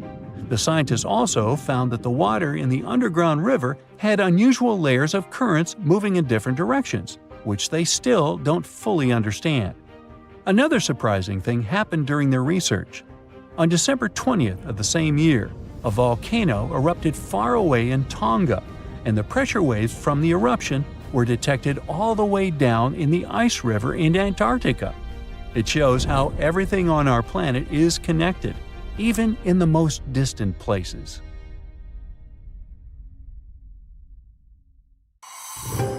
Something exciting and kinda unexpected popped out among the rocks of the Ica Valley in Peru. The bones of a really old whale that lived almost 40 million years ago. At first, no one was really impressed because the bones they found were big and weirdly shaped, so people just thought they were looking at giant boulders. I mean, that's cool too, but things got way better when they realized those were the remains of a very large, ancient animal that roamed along the coast of ancient Peru. Plus, it was probably the heaviest creature that ever lived. Sorry, blue whale, I know you worked hard to get to the top. The length of over 100 feet and weight of more than 200 tons brought you the status of the biggest animal on our planet. But it seems you've held the title long enough. Time to hand it over to our next candidate, and that one's really gigantic. This ocean beast was probably shorter than the blue whale, but heavier, with a weight that could be between 93 tons and 370 tons. If it's closer to the higher number, it'll make Pyramid the biggest animal ever known to have lived on Earth. And it seems its weight was the result of having extremely thick, dense bones.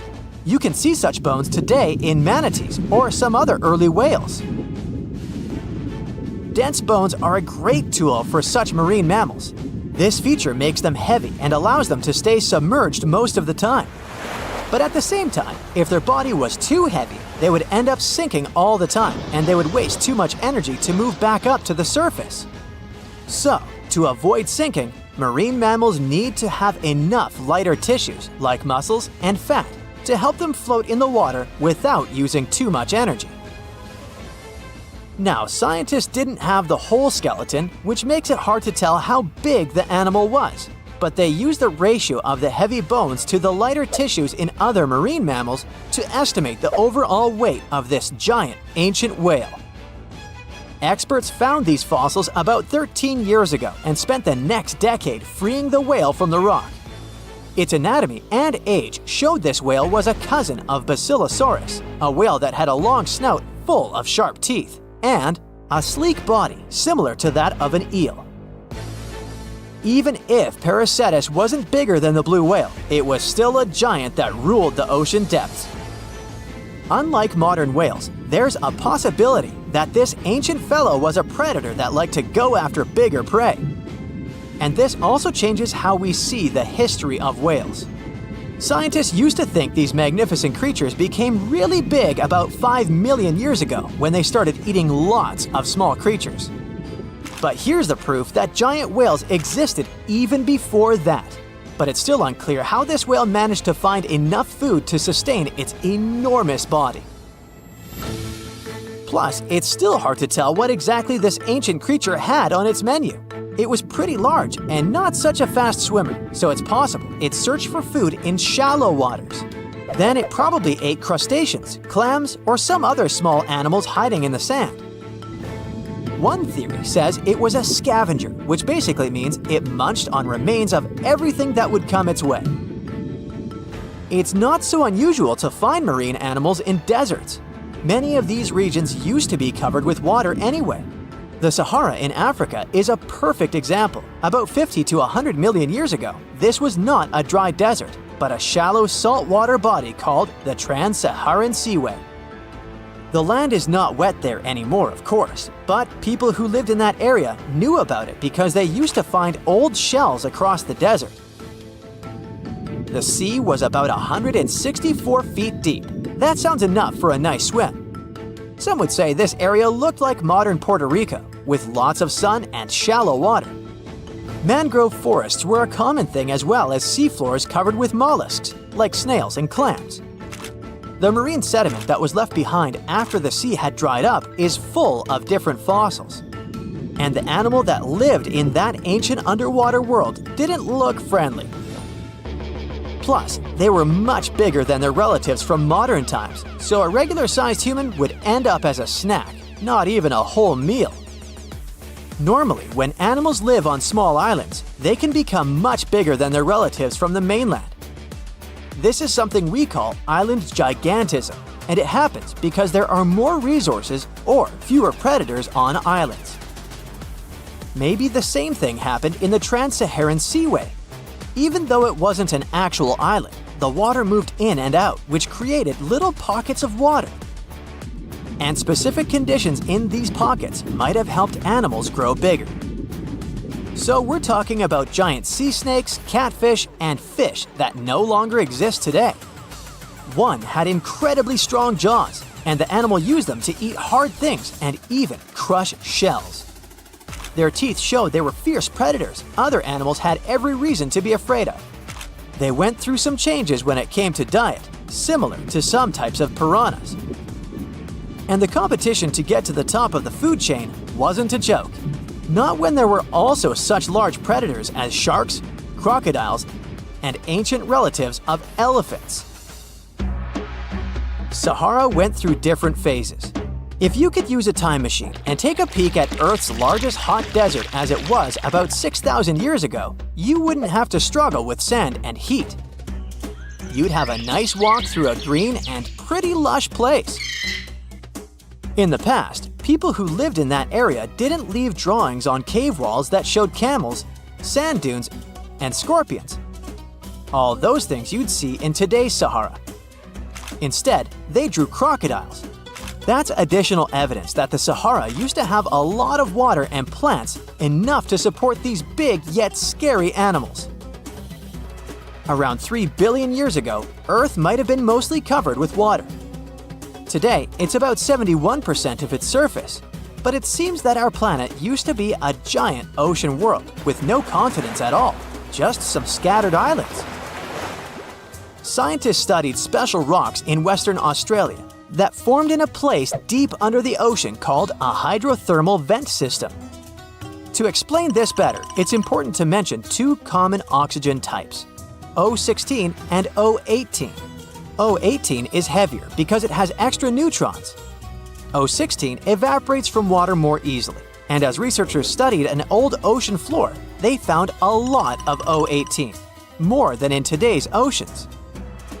This way, they realized ancient Earth had less dry land than Earth today. Australia is a good spot to conduct these studies because a long time ago, it also used to be a beautiful place with large animals and lush rainforests. But as time went by, the land became drier and Australia had more deserts formed, such as the Great Victoria Desert. Rainforest remained only on the edges of the continent. What happens with deserts across the globe is called desertification. That's when land that used to be good for growing things turns into a desert or something similar. Our planet changes over time, together with its climate. But desertification also happens because of human activities, like mining, farming, and building cities. And when land turns into a desert, it's a problem because it can't support people and animals anymore. Food doesn't grow there. There's not enough clean water, and animals lose their homes. To help with this problem, there's a plan many countries agreed to. They decided to work with farmers to take care of the land, fix damaged areas, and manage water better. All in all, to make our planet a better place for life.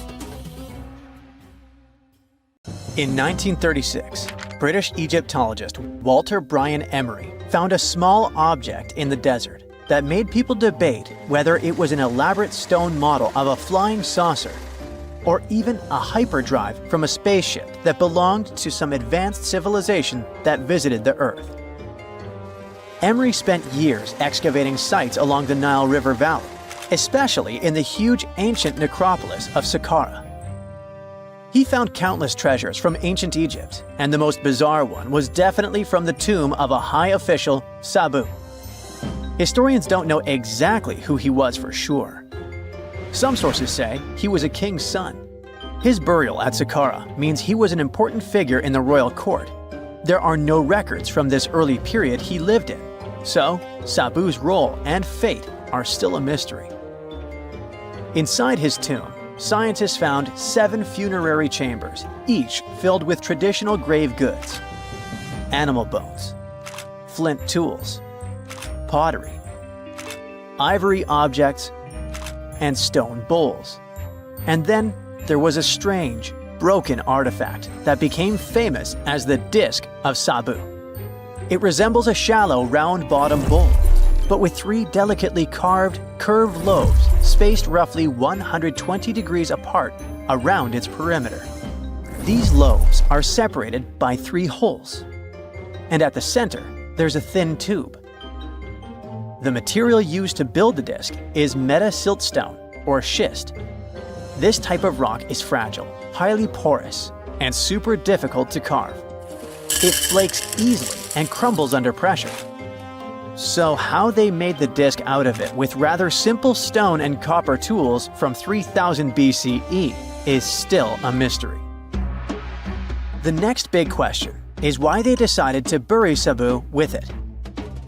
Perhaps if we knew its true purpose, it would make more sense. When it was first discovered, archaeologists thought it was nothing more than a vase, an incense burner, or a ceremonial decoration.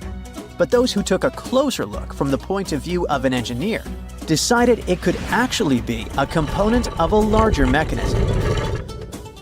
An amateur historian made an exact copy of the artifact with a 3D printer, and it turned out that the Disc of Sabu was an ancient impeller, a crucial part of a centrifugal pump.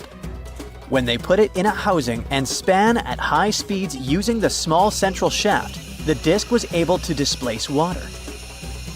When it was tested without a housing, the disc created a powerful vortex. It became clear that the curved lobes and slightly concave shape of the disc weren't random. It was probably all engineered to move water with remarkable efficiency, like a powerful pump mechanism. Ancient Egypt's entire civilization depended on irrigation. Later dynasties perfected basin irrigation and managed to control the rise and fall of the Nile to take the most from agriculture.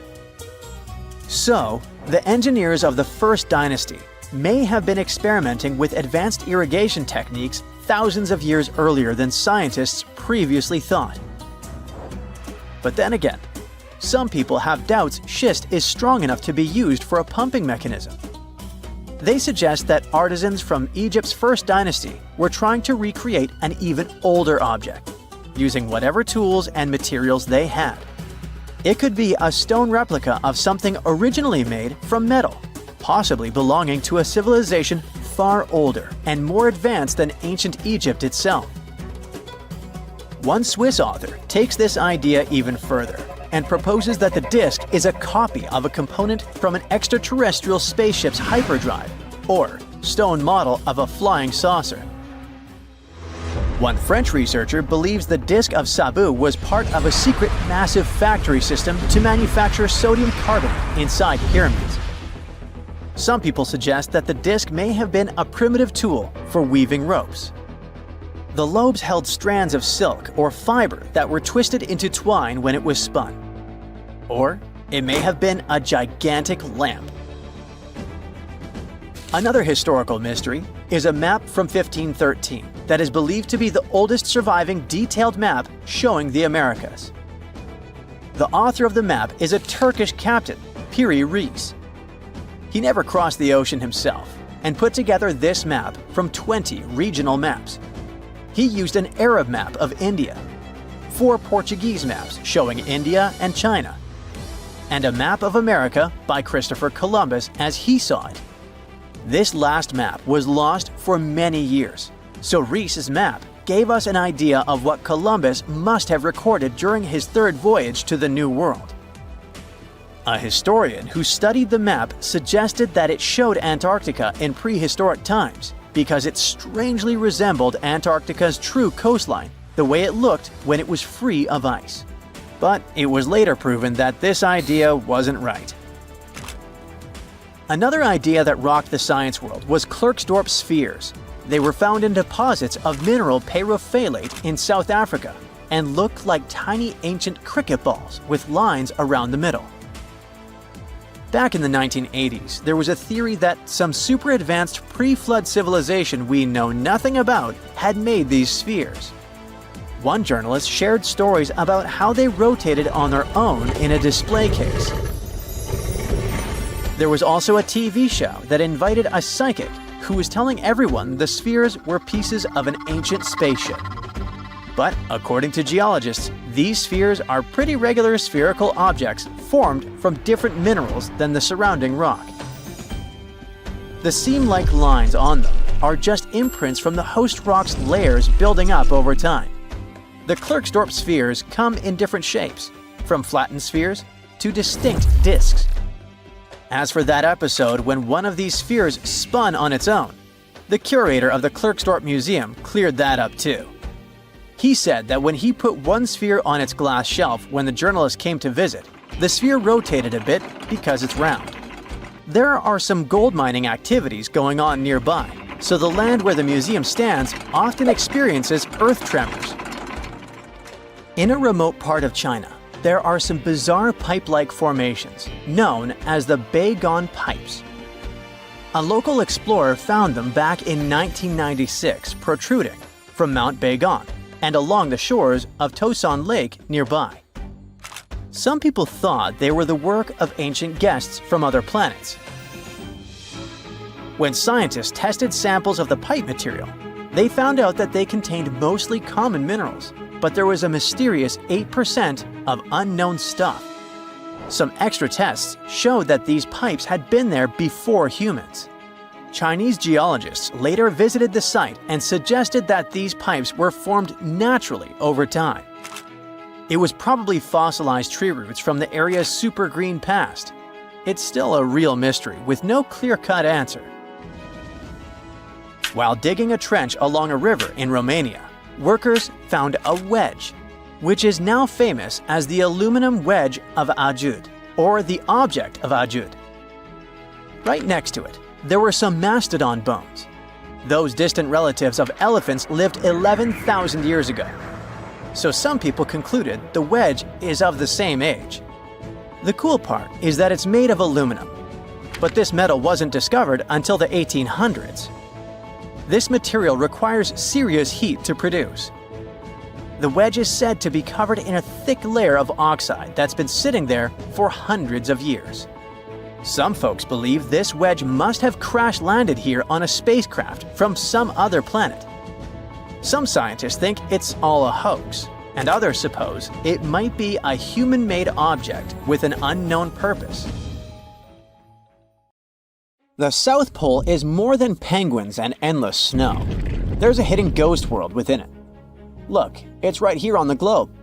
Don't confuse Antarctica with the Arctic, which is at the top of our maps. Much smaller in size, and, let's face it, way less mysterious. The ice sheet covering Antarctica is about 1 to 3 miles thick, which is up to 16 Eiffel Towers stacked on each other. This massive blanket hides the true features and contours of Antarctica's land. We still don't know much about this mysterious continent, and it is ice and snow that are to blame. We still don't even know the true shape and size of this continent. Mapping Antarctica without some huge shovels is an incredibly hard task. But satellites learned to penetrate the ice with their cameras. And now we know there's actually an enormous, dramatic ancient landscape beneath the snow. The ghost of the past. About 90 million years ago, Antarctica was a much warmer place. It was actually a lush rainforest with tons of plants and probably teeming with life. It even had rivers flowing through it. Then the ice came. This happened about 34 million years ago, during the transition from the Eocene to the Oligocene, when our planet cooled significantly. It was the beginning of one of our several ice ages.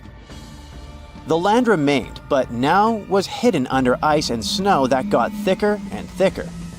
To a regular eye, Antarctica turned into a white desert, vast, flat, and featureless.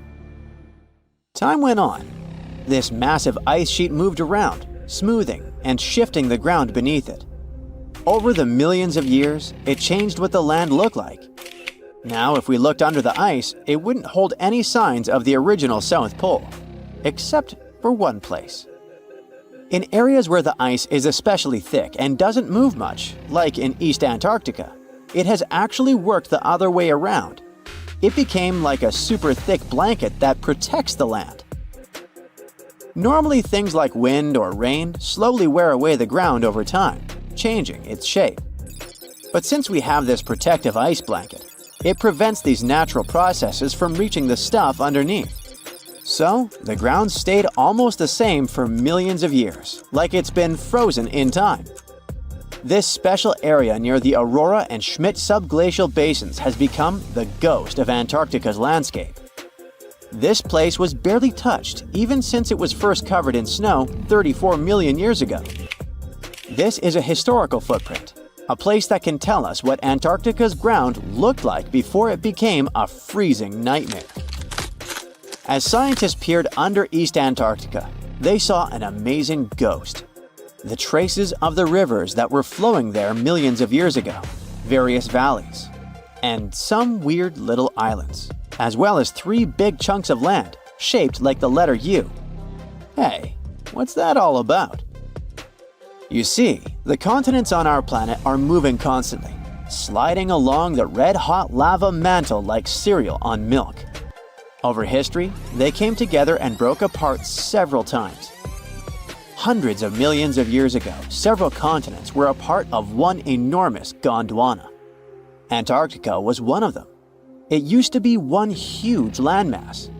But when Gondwana broke apart, the poor continent got stretched by tectonic forces. Parts of land were pulled away from each other. Whoosh! And they got torn apart. And that's how we got these big chunks or blocks of land under thick layers of ice. In any case, scientists now want to explore this ghost a bit more. But to study it deeply, they need to actually drill down through the ice, like using a straw to get to the bottom of a thick shake. This will help them pick up some rocks and dirt from way below to learn more about the Earth's history and climate. Antarctica is the 5th largest continent in the world, approximately bigger than the entirety of Europe or Australia, competing with the entire South America in size. Aside from East Antarctica, we discussed there are several more regions: Antarctica Peninsula, South Pole, West Antarctica, and the Ross Sea. The continent is basically a frozen sandbox, and all its hidden, mysterious landscape is actually less explored than Mars's terrain. We only know for sure that without ice, it wouldn't just be flat and empty, but an entire world full of big mountains, huge canyons, and even fiery volcanoes. Some of these volcanoes are so huge that they peak above the layers of snow. In West Antarctica alone, there are at least 138 volcanoes, though only about 8 or 9 are active today. One of the craziest ones is Mount Erebus, the southernmost volcano and the tallest one on the continent, about 12,500 feet high. And deep beneath the ice sheet, this guy hosts incredible, beautiful subvolcanic caves. The temperatures there are warm enough for t-shirts. The Antarctic Peninsula, or Lesser Antarctica, looks like a bunch of mountainous islands deeply underground. It has newer volcanic rocks that are part of the Pacific Ring of Fire, which is like a giant circle of volcanoes and earthquake zones around the Pacific Ocean. The Greater Antarctica is a huge part, almost as big as Australia. It consists of East Antarctica and the South Pole. Beneath the ice, it's a place of rocks that have been around for a very, very long time, including the special zone we mentioned. You probably know that Antarctica is nearly devoid of humans. No wonder, with a mean temperature of about minus 46 degrees Fahrenheit. But even though this place is horrifyingly cold and deserted, life still clings on. You guessed it, in the underworld. In 2017, scientists found DNA traces of algae, moss, and even possibly unknown small animals in the deep caves. That means that even in such crazy conditions, there are still unique ecosystems thriving in little isolated warm pockets beneath the snow. There was another incredible find beneath Antarctica's Ross Ice Shelf, a lively ecosystem vibing within an underground river. Scientists have long suspected that Antarctica's underworld should have some freshwater lakes and rivers. One day, a satellite spotted a groove there. They decided to explore it and used a hot water drill to melt their way through the ice. As they reached the underworld, they dropped a camera into one of those hidden fresh rivers. And at first, they thought they'd find just some rocks or something. But instead, they stumbled upon hundreds of amphipods, tiny shrimp-like creatures. Little ones instantly swarmed around the lens. Shrimps blocked the camera and scientists couldn't check out what they wanted to. Pretty funny, but at least that means that there really is an important ecosystem deep within Antarctica. Now, they're gonna explore it. And all this is just the beginning of the mysterious underworld. Antarctica's snow also hides the deepest canyon on Earth under the Denman Glacier. Well, Mariana Trench is still the deepest point on Earth, but it's a part of the oceanic crust, geologically speaking.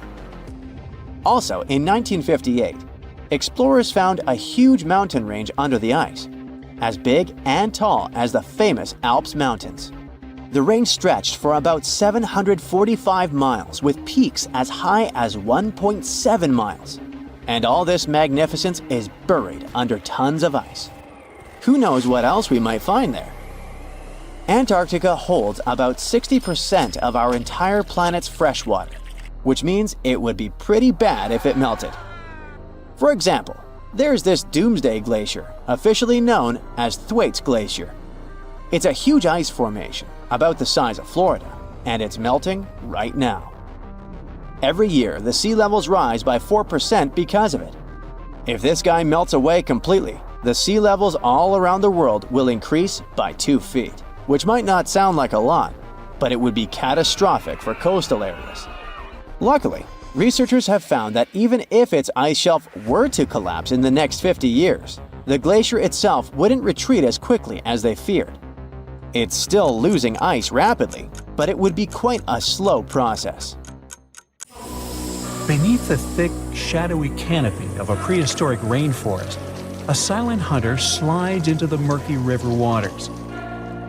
This is Titanoboa. Its size is horrifying, stretching over 40 feet long, which is about the length of a school bus, and weighing as much as a small car. It reigns as the largest snake ever known. This is around 60 million years ago. It's only been 6 million years since the dinosaurs were wiped out by an uninvited asteroid. Nature is slowly returning to life, the Paleocene epoch. Titanoboa's home is lush and sweltering. The air is very humid, like in a steam room, and the rivers are teeming with fish, perfect for a predator like this.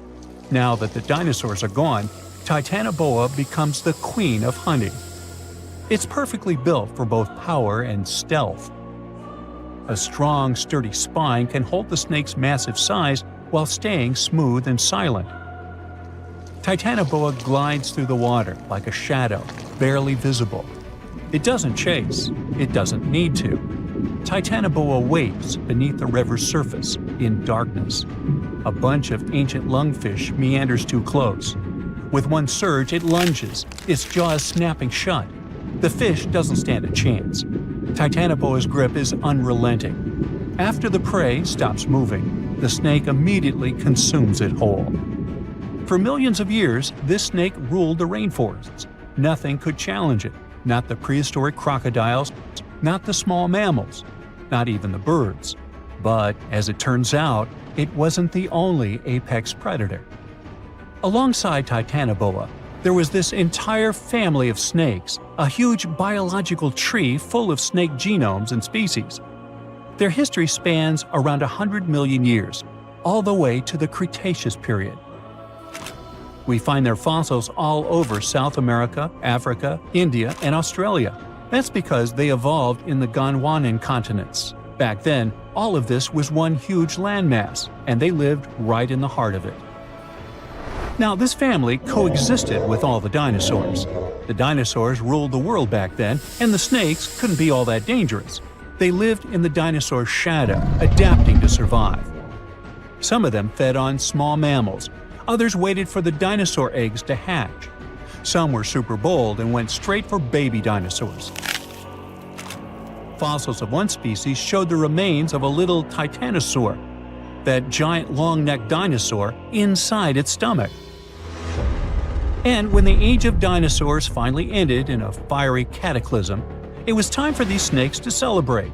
After the asteroid disaster, the world entered a new era of heat and humidity. The warmer the climate, the easier it is for cold reptiles to thrive. Snakes, including Titanoboa, grew larger than ever, but so did the members of this family. All the snakes spread across continents, growing larger and scarier by the century.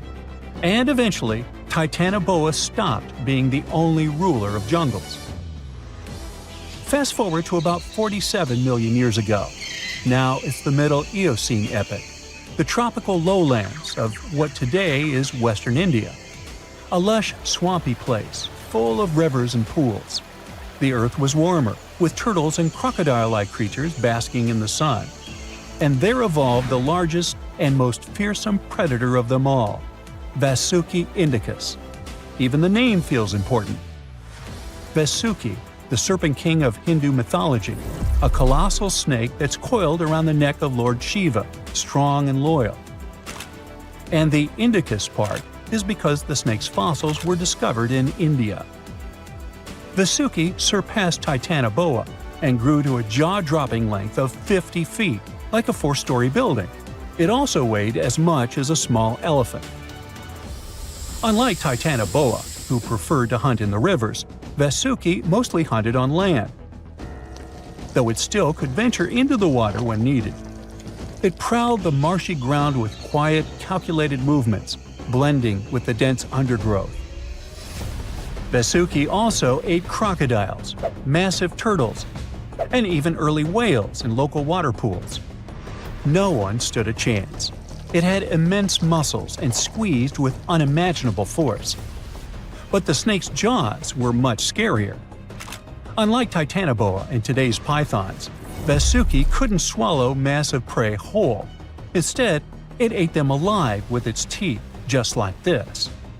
Fast and absolutely brutal, it was an apex predator of its time. And don't forget that we're not talking about one Titanoboa or one Vasuki. These snakes were part of entire populations. In the Paleocene, rivers were full of various Titanoboas. Some were younger, smaller ones, fighting for survival, while the oldest and largest ones dominated the waterways, in the same way as generations of Vasuki indicus competed with each other for thousands of years. Through the years, many siblings of this family got themselves a region to rule over. For example, alongside Vasuki, this big guy was thriving in northern Africa, in what is today's Egypt. Back then, this land was full of water and swamps. Before we learn more about other snakes, this one was considered the largest, about 36 feet long. That's still bigger than today's most powerful snakes, like the green anaconda. But then, we reached the Pleistocene epoch, from about 2.5 million years ago to only 11,000 years ago. Modern humans were evolving all over the world, and now the snakes had a new problem, an even worse one than dinosaurs. While we were developing brains, in Australia, there ruled the local king of snakes. Their names also come from legends. That's how indigenous Australians called their mythological rainbow serpent the creator of the world. It's like a problem of a chicken and an egg. Was the snake named after a deity, or did the Aboriginal people create their deity after a snake? Ancient Australians coexisted with those predators for thousands of years. They warned their children how to avoid dangerous spots, passing down stories of the terrifying serpents. In their legends, the great rainbow serpent was shaping the land, rivers, and features of the world. These legends were most likely inspired by the powerful nature of those snakes. If only they knew that these animals weren't even as huge as Vasuki or Titanoboa. Though they were still dangerous. Urlungor was up to 26 feet in length. They preferred the more green and humid parts of Miocene Australia, like waterways with lush plants around the riverbanks. And there was much more potential prey. Urlungor had a thick body as wide as a human thigh. It loved to hunt in what is today the northwest Queensland. Its fossils were found in the limestone of Riverslade. It was a fascinating find. The skull was almost intact, with teeth and everything, which is crazy considering that snake skulls are very fragile and usually don't survive fossilization. Just like snakes before it, Urlungor didn't rely on venom. It was a constrictor, quick and powerful. But at least now these reptiles weren't as brutal. Their hugs quickly caused cardiac arrest in their prey. So the end came rather quickly. Also, they no longer could swallow the prey whole, and didn't have the same sharp teeth as Vasuki or Titanoboa. So both Urlungor and Wanambi had to eat very slowly, just like pythons today. Meanwhile, Wanambi was about 20 feet long. This one had a similar head, so it could only hunt marsupials, reptiles, and other little things that ventured too close. Wanambi's domain was the waterhole. It lay coiled in the shade, motionless, its body blending seamlessly with the dusty earth. If kangaroos and wallabies cautiously approached to drink, they wouldn't even notice the predator until it was too late. The Wanambi snakes lingered in Australia for millions of years. Even when the climate and ecosystem changed, it didn't bother these guys. In fact, they thrived in Australia's cooler, drier regions. Yet, even giants fall. Time moved on, the earth cooled even more, and nature began to change. Wanambi managed to last up to around 50,000 years ago, and could have lasted longer if it wasn't for humans. The same Aboriginal Australians who once feared Wanambi eventually spelled the end for the snake. All these years of being the apex predator, only for the little apes to hunt you into extinction. But that's how evolution goes. Eventually, all the giant snakes disappeared, leaving behind only their fossils and stories like this one. Recently, scientists made an astonishing discovery that might solve Stonehenge's mystery. They found something hidden deep within the DNA of Stonehenge's sarsen rocks, the huge monolithic ones, and it might reveal why our Neolithic ancestors designed and built this thing in the first place. Over the years, scientists have been scratching their heads, trying to figure out where the huge sarsen rocks came from. For years, they believed they came from a quarry just 15 miles away from the site, known as Marlborough Downs. At this site, they found similar minerals to the ones that make up the sarsen rocks. But it turned out there was more to this story than they thought. The understanding of how Stonehenge was built is always changing. Scientists need to really travel back in time to uncover its mysteries. Where did the rocks come from? How were they carried? Why was the site built? You see, the Stonehenge site, located at Salisbury Plain in England, is made up of two main types of stone. There are the super heavy sarsens and the lighter and smaller bluestones. The sarsens each weigh about 25 tons. That's as much as 3 African elephants stacked together. The heaviest sarsen stone, called the heel stone, weighs 30 tons all by itself. Together, the sarsens make that iconic outer ring circle. Inside that circle, that's where you'll find the bluestones. The naming might seem a bit misleading since they're not really blue. They have a bluish tinge to them when they are freshly broken, hence the name. These smaller rocks probably came from the Preseli Hills in southwest Wales, which is about 150 miles away from Stonehenge. They're a bit lighter than the sarsens, but still pretty heavy. The altar stone, which is classified as a bluestone, is the heaviest one, weighing around 6 tons. Its original location still isn't known for sure. To figure out where a rock came from, scientists first have to study their composition. This is like checking the rock's DNA. Then they cross-reference the structure of the rock with minerals in the soil to see if it's a match. Most of the sarsens we see around southern England are actually made of a type of sandstone known as silcrete.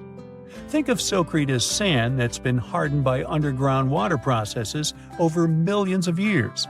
This process mostly happened during a period called the Paleogene, about 65 to 23 million years ago.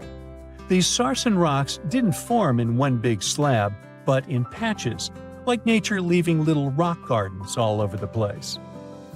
Scientists reason the sarsens spread out randomly, forming in isolated pockets.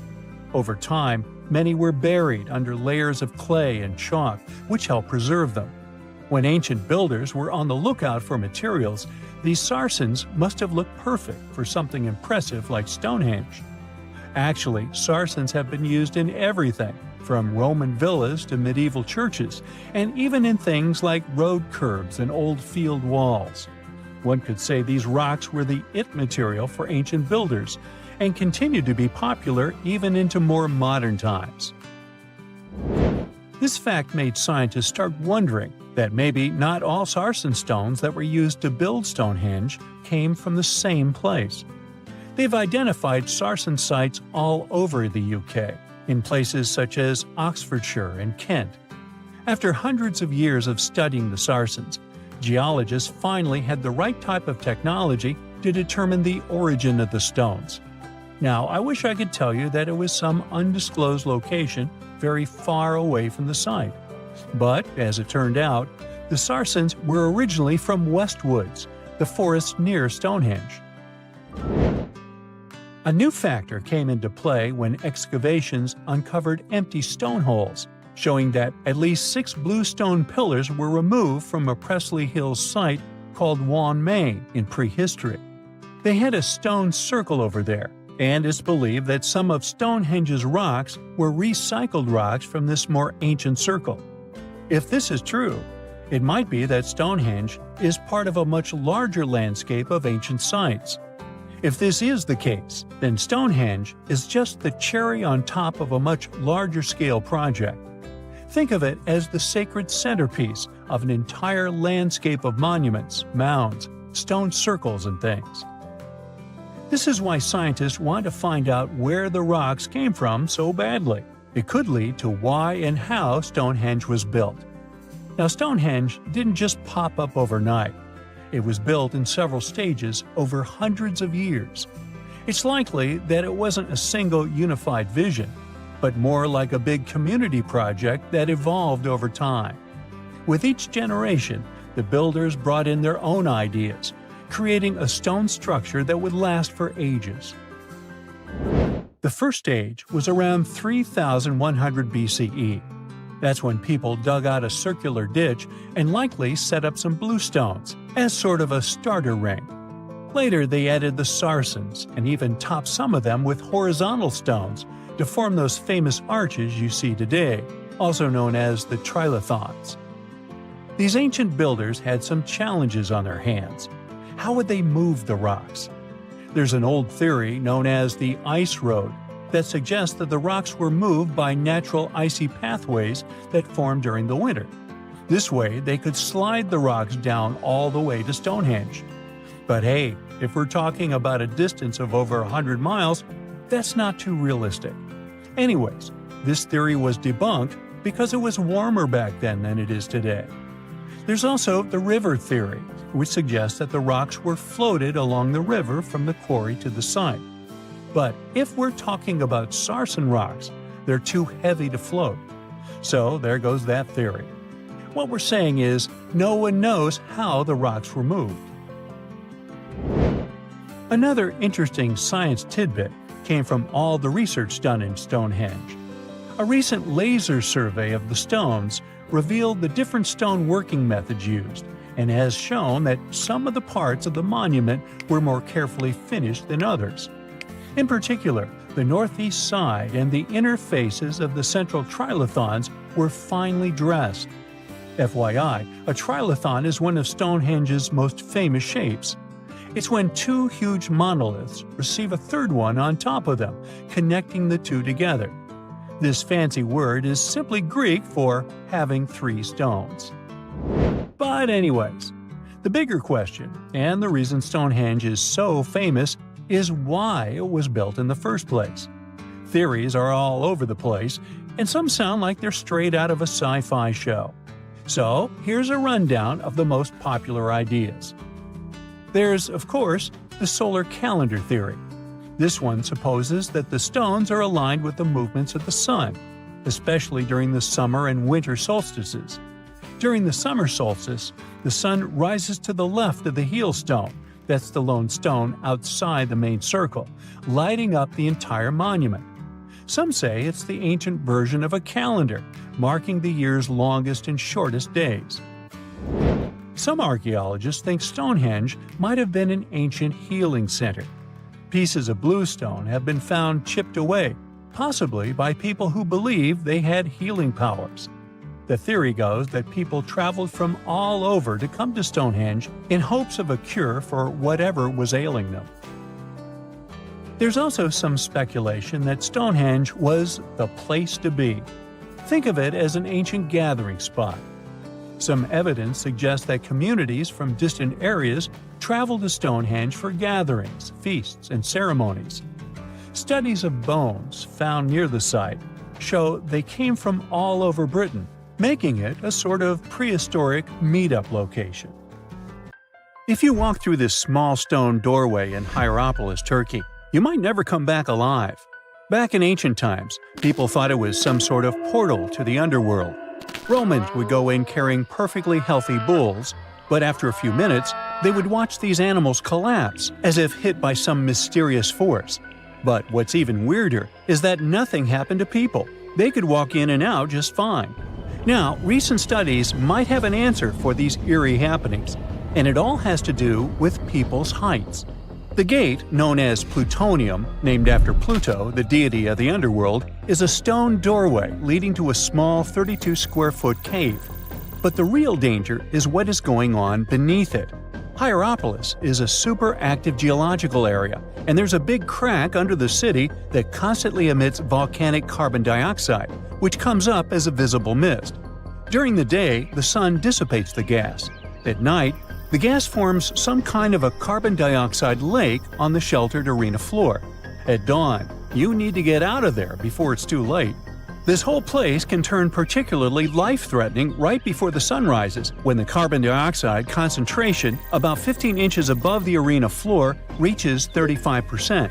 That means birds, bulls, and even humans can suffocate and pass away in just a couple of minutes. But there is a scientific reason that explains how Romans could get out of there unharmed. The carbon dioxide concentration drops quickly with height. So animals perished while their handlers, being taller and standing up, could walk out and breathe safely. Most people can't stay inside the Bagarn fort after sunset.